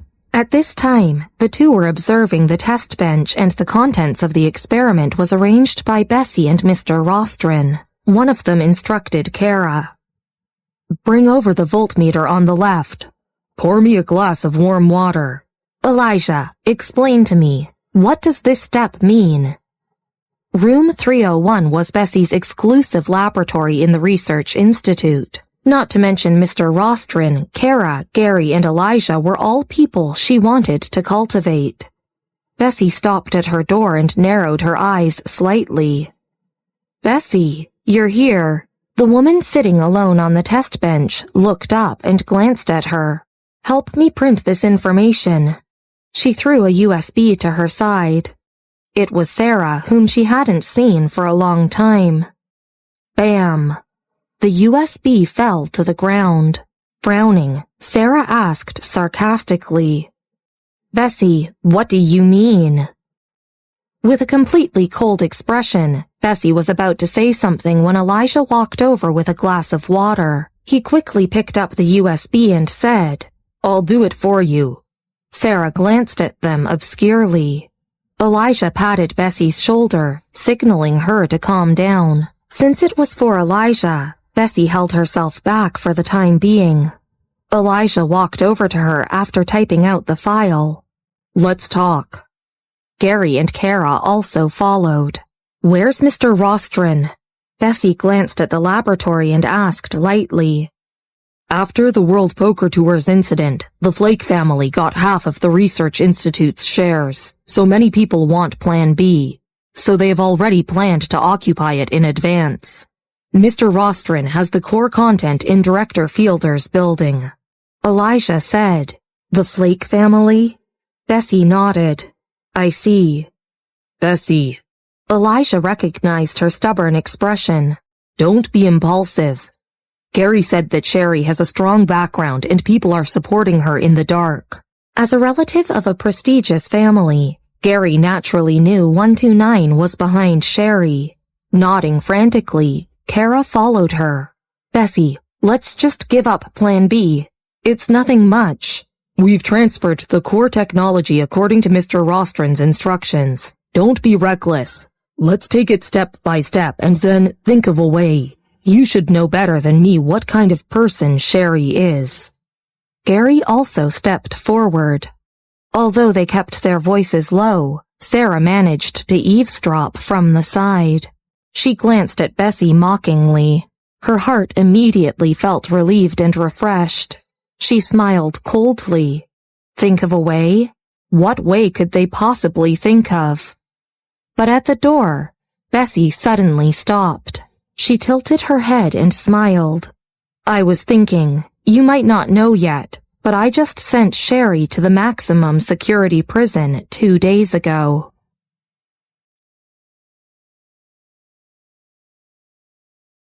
Episode 522.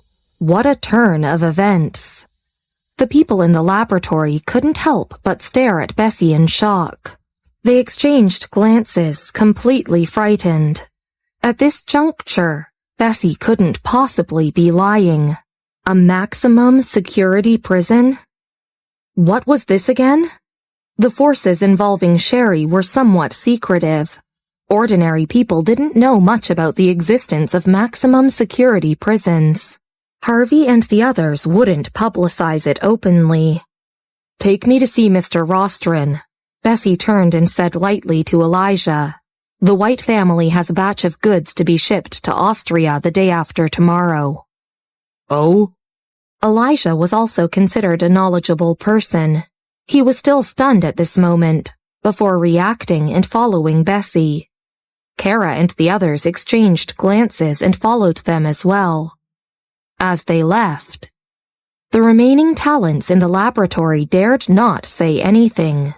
Sarah wiped the cold sweat from her forehead. "Mr. Campbell, is what she said true? Then, Sherry." "She has no need to lie."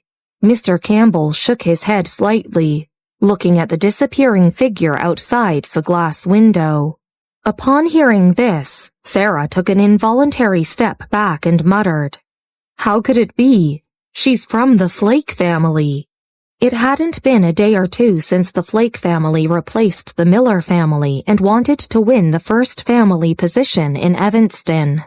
Although Jonas hadn't publicly appeared and helped them, he had secretly helped smooth out a lot of the Flake family's troubles. After Mr. White's death, Kenneth didn't have enough experience, and the White family had no leader. Hence, Director Fielder at the Research Institute had already moved closer to Jonas. In the previous succession ceremony, Director Fielder had no other choice but to hand over his seal, thanks to the World Poker Tour. No matter how powerful he was, he dared not attack Frank's goddaughter. 2 days ago, the World Poker Tour announced Bessy's affairs. Director Fielder and Jonas had acted immediately. In Sarah's eyes, the Flake family was basically an unshakable existence. Especially Sherry, who had been in full swing in Evanston. People like Sarah and the others didn't pay attention to the current situation of 129's Sherry. Out of the various prestigious families, those who pursued Sherry were even more ignorant. But now that Bessy said this, which prison did Sherry go to? Sarah's teeth were chattering inside. How did she do it?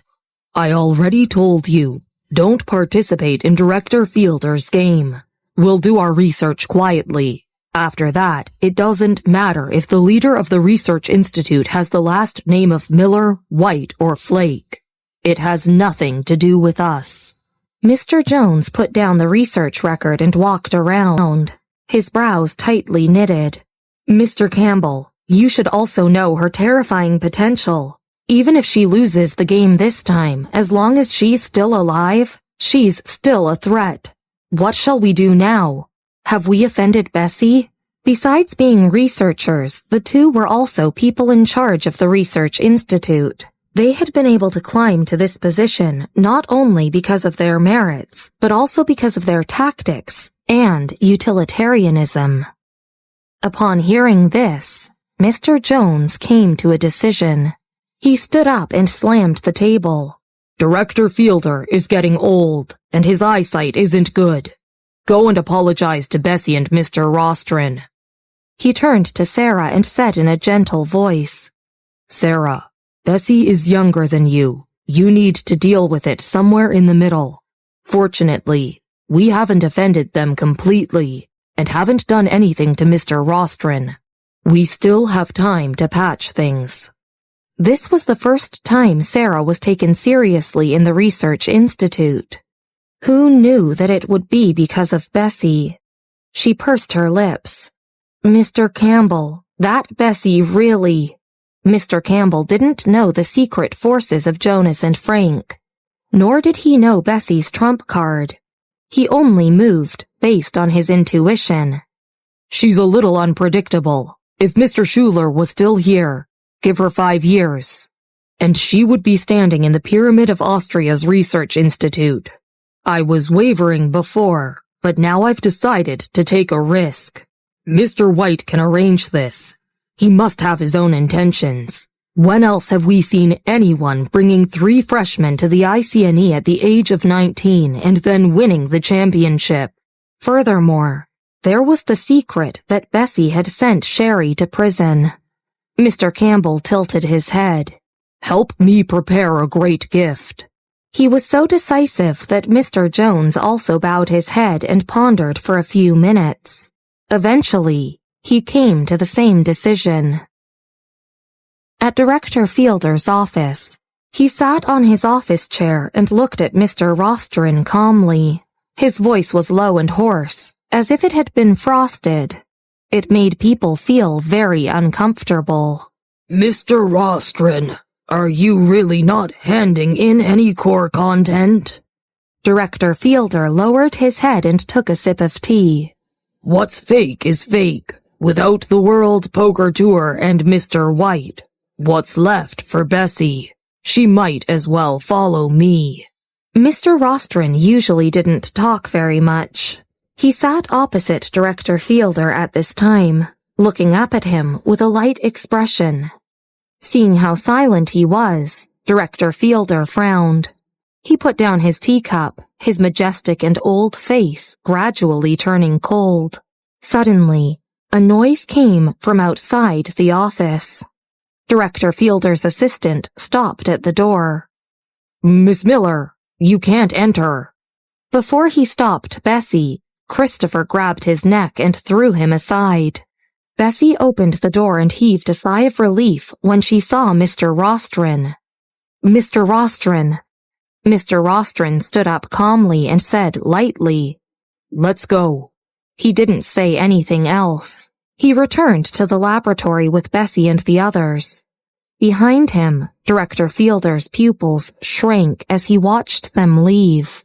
"Caleb, do you want to become the second Claudius?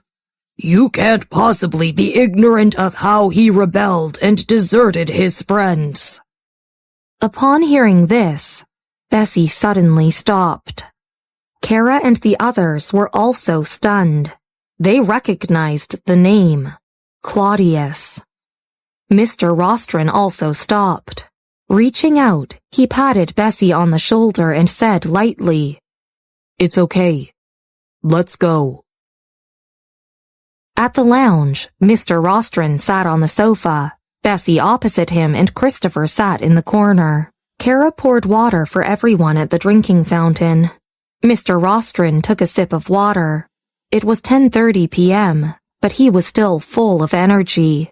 After watching Bessy for a long time, he said, I have a few people to introduce you to. Episode 523, A Bright New Star. Bessy looked up and recognized who Mr. Rostron was talking about. Looking down, she tightened her hands. After a long while, she looked up. Let them come over. With Bessy's consent, Mr. Rostron picked up his phone and dialed a number. The old place at the Research Institute. Come here. He put his phone aside after hanging up. They're nearby and will arrive in 10 minutes. Taking a sip of water, Kara glanced at Mr. Rostron and then at Bessy, wanting to ask who they were talking about, but the atmosphere was a little too serious. She didn't dare to ask. She just exchanged glances with Gary and the others. 10 minutes later, someone knocked on the door. Kara quickly opened the door. 5 people came in with weather-beaten faces and plain clothes. They were very clean, skinny, standing straight and looked graceful.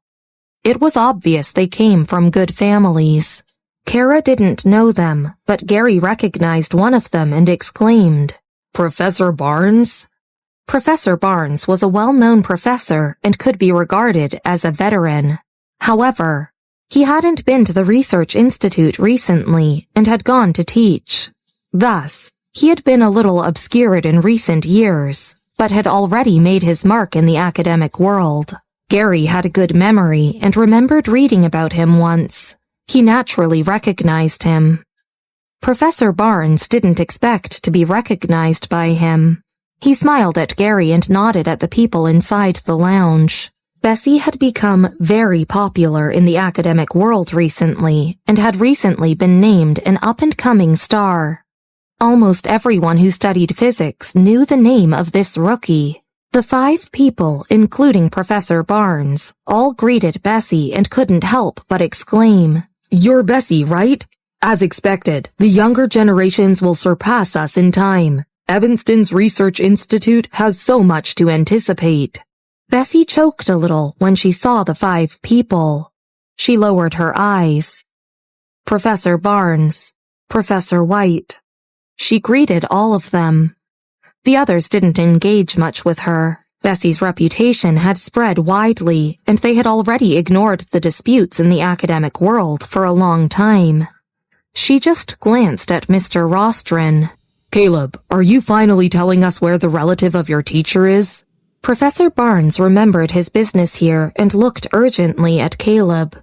Don't worry, I won't disturb them. I'll only listen to it.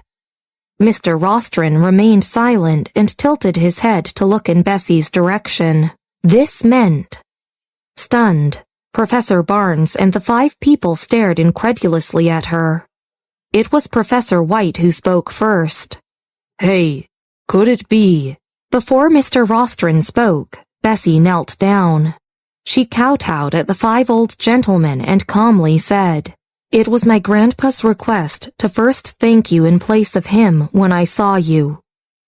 I apologize for waiting for you 5 old gentlemen to come to me for me to thank you in person. She put her hands on the ground and kowtowed again. These 5 people were the only ones who had supported Claudius among the hundreds of people in the Research Institute.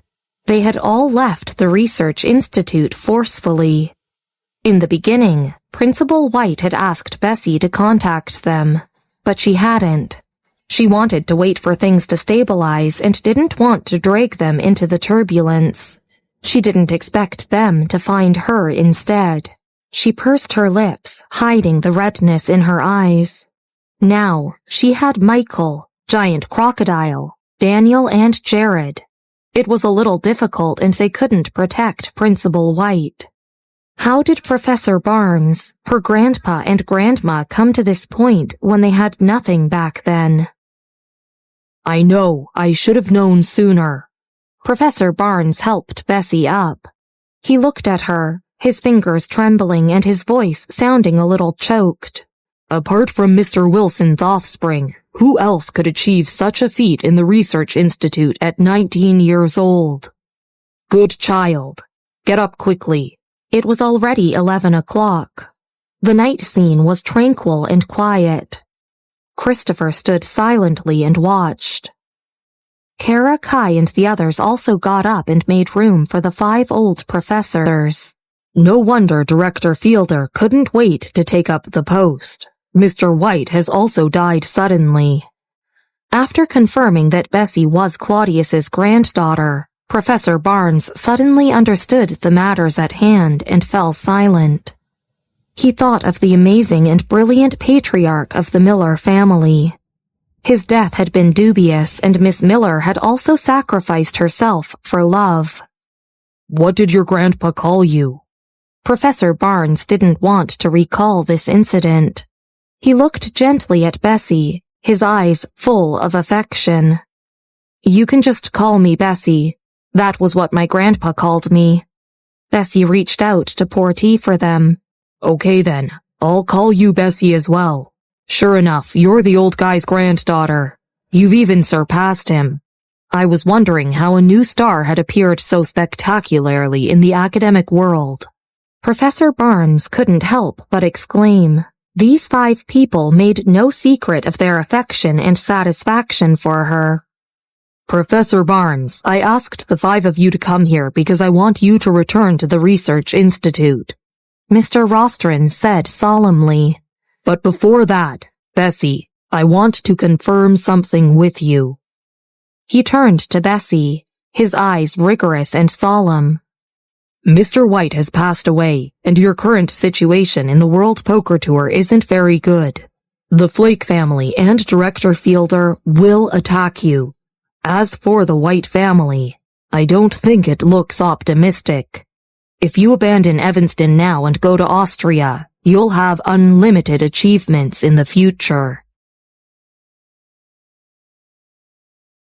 Episode 524. Kobe, I'm still alive. Professor Barnes never expected this turn of events.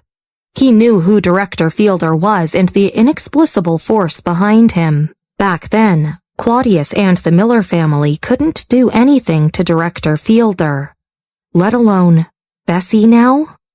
The current situation was a little beyond Professor Barnes' expectations. At the moment, there are only 5 scholars in the Research Institute.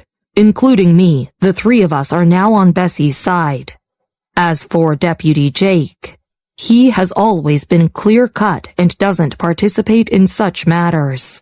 Mr. Rostron also returned to his senses and looked solemn, but there was a slight smile on his face. As long as Mr. Jake doesn't stand on Director Fielder's side, we don't have anything to worry about. Justin Jake was the oldest scholar with the deepest qualifications in the Research Institute. He had students all over the world, and if you grabbed any management-level person out of their national community, chances were that this person had done things under him before or had been taught by him. He was highly respected as the deputy, but he didn't like to involve himself in such politics and dedicated his life to the laboratory instead. At this moment, most of the people in the Research Institute had started falling in line. He had gone abroad to do his own research, but this was also good news. At least he wasn't standing on Director Fielder's side. If Mr. Jake really supported Director Fielder, their road would be extremely tough going forward. I'm afraid Director Fielder made a secret move. Professor Barnes recovered. We mustn't take him lightly. I know. Mr. Rostron nodded. Bessy rushed from Chicago to Evanston in one day and also dealt with a lot of things. It was almost 1 a.m. when she returned to the manor. The place was very quiet, but the headlights on the first floor were still turned on. Marvin went out and opened the door quickly after hearing her. Andrea and Pete were downstairs waiting for her instead of sleeping. Andrea didn't know what was going on. Pete was still translating the original text on the computer. Putting her jacket onto the shelf on the left, Bessy glanced at Andrea. "Aunt, why aren't you sleeping?" "I'm going now." Ever since her arrival in Evanston, Andrea had been a little dazed, and even her movements seemed a little restrained. She was naturally uneasy that Bessy was out so late. Now that Bessy had come back safely, she stood up from the sofa, lowered her head and pursed her lips. "Bessy, you should go to bed earlier." She nagged her a little more and then went upstairs. Bessy watched as she went upstairs. Then she sat down opposite Pete. "I already saw the house." Pete looked up, his fingers still typing on the keyboard. His eyes were dark and deep. "It's next to the attached school." Bessy nodded slightly. "Okay, just tell me if you need help." "It's okay." Pete typed the last letter and checked that there was no mistake before handing the translated documents to his employer. "I'll complete the procedures tomorrow and then visit Luke." "Luke?" Bessy took the glass of milk that Marvin handed to her and took a sip. "Luke and his teacher went to the laboratory in New Zealand to communicate with them. He'll take 2 more days before coming back."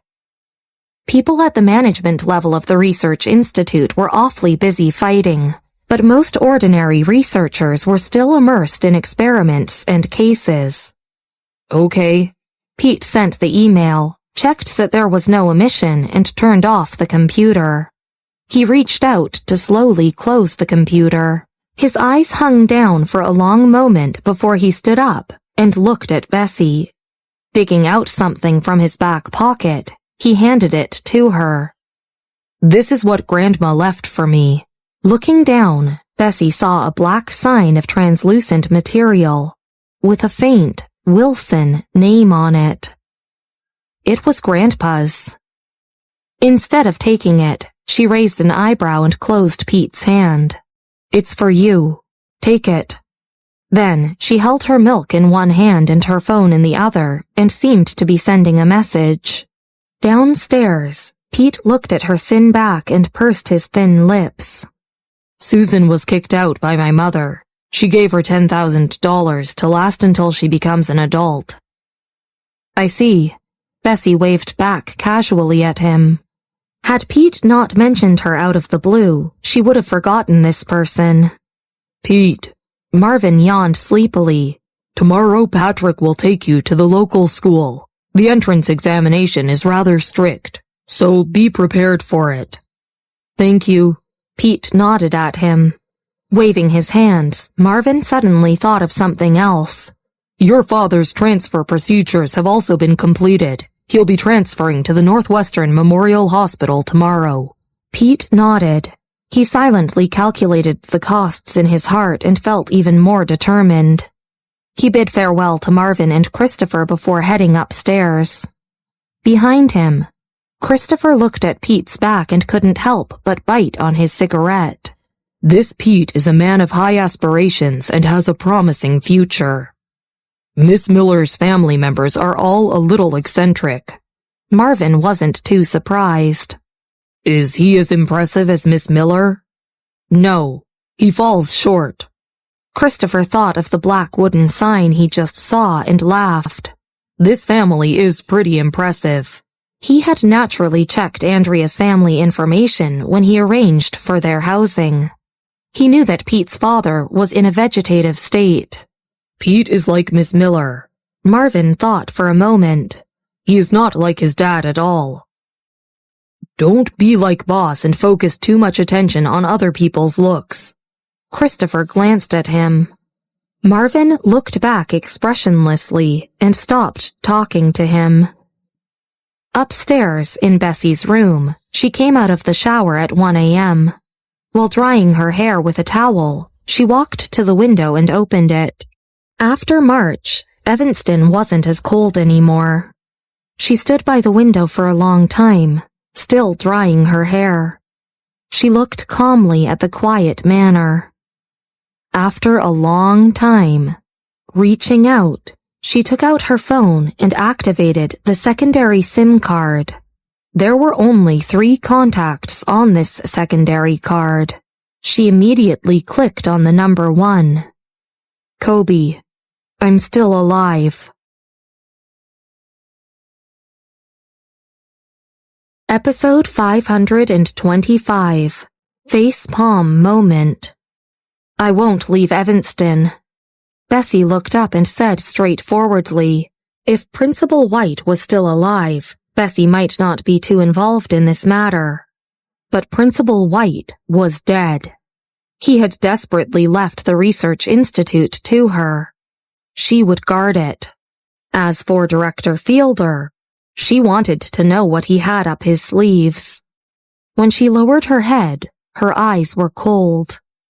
Mr. Rostron looked at her for a long time and wasn't surprised by her answer. He only nodded. Okay, professors, I invite you to return. Now, I'm the only one on Bessy's side in the research institute. I hope you can return and help her.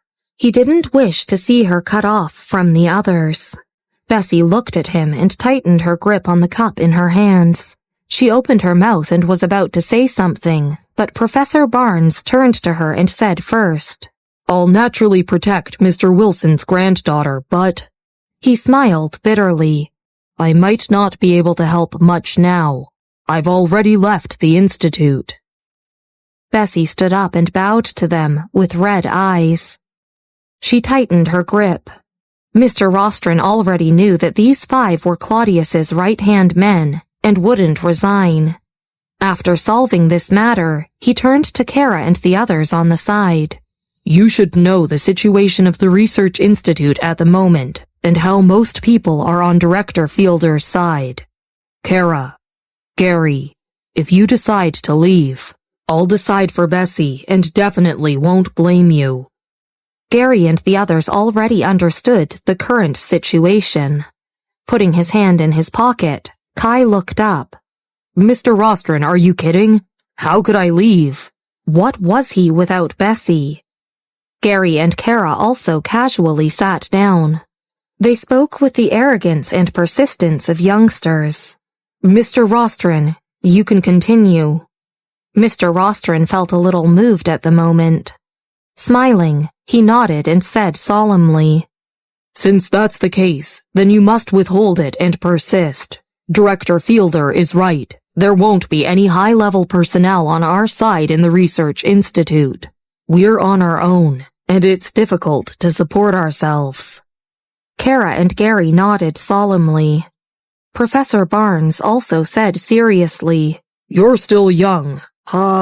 With Director Fielder here, we can only survive in the cracks. As the group engaged in discussion, a knock was heard on the door. Who was it this time? I'll go and open the door.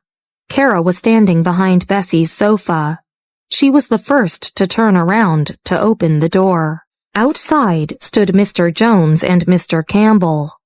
Kara had a deep memory of these two being arrogant in the laboratory in the past 2 days. She took a step back and froze slightly. Mr. Jones, Mr. Campbell? Please come in. She turned sideways and let them in. Kara's voice wasn't low, and the others in the lounge all heard her. Mr. Rostron's eyes turned solemn. Standing up, he stood in front of Bessy, blocking her from the 2 scholars.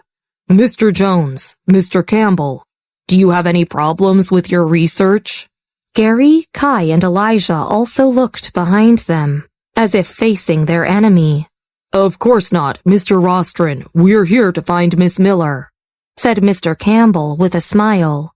His tone was very polite and not at all as aggressive as before. Mr. Rostron, you and Miss Miller must forgive us for the rudeness we've shown in the past few days. As you all know, this is due to Director Fielder's provocation. We're naturally on Miss Miller's side. He took out a gift box prepared by the assistant and handed it to Bessy. This is my show of apology to Miss Miller and Mr. Rostron. Please forgive me. Mr. Jones also followed suit and took out the gift box he prepared. Miss Miller, this is mine. From now on, I'll follow you. Bessy glanced at them and remained silent. At the Research Institute, she now only had people like Elijah, who was her future cadre. Since they were still young, only Mr. Rostron could manage the overall situation. The 5 old professors still needed time to adjust and could only help her secretly. Mr. Jones and Mr. Campbell had average characters, but Bessy understood the cold world. After all, she had nothing to do with these 2 people previously. Standing beside Bessy, Christopher glanced at her and guessed what she was thinking. He reached out to accept the gift boxes with a smile and helped Bessy handle them. Thank you, fellow scholars. We'll all be one family in the future. He was better than Marvin at handling such matters. Seeing Christopher accept the gifts, Mr. Jones and Mr. Campbell heaved sighs of relief. They exchanged a few words with Christopher and then left. After they had left, the other professors were rather quiet in the lounge. Christopher opened the gift at will. A big rough diamond? Miss Miller, this is a great gift. Those 2 are serious. They have good taste. No wonder they climbed up to this position. Christopher really admired them for daring to choose the young Bessy. As soon as he said this, the lounge became quieter. Mr. Rostron turned to Bessy, looking incredulous and in disbelief. With a slightly pale face, Bessy turned sideways and reached out for the rough diamond in the box. She put her hand on her chin and commented, "The color is average." It wasn't as good as Daniel's. Christopher also nodded and said calmly, "It is indeed. With Mr. Jones and the others on our side, we won't be under too much pressure." Bessy looked at Mr. Rostron, Professor Barnes, and the others. "Professor Barnes, you can do your research quietly. Let me handle the rest." Then the World Poker Tour. Bessy put her hands behind her and said lightly, "I'll handle it." Mr. Jones and Mr. Campbell's actions had been beyond her expectations, but it was a good thing for her. "Professor Barnes, I need to head out and deal with some other matters. See you tomorrow." She bowed again to the 5 professors and left with Christopher. After they left, the lounge was still quiet. Professor Barnes was still holding a teacup. The 5 professors were shocked. Those 2, who are they? They're the 2 scholars of the Research Institute and are people in charge too, Gary said respectfully. Oh. Professor Barnes took 2 seconds to react. Wait, who? Kai scratched his head honestly and looked at Mr. Rostron. Mr. Rostron, didn't you say that we would be left alone? What about Mr. Jones and Mr. Campbell? Realizing what he said with that sentence, Mr. Rostron was speechless. How was he supposed to know?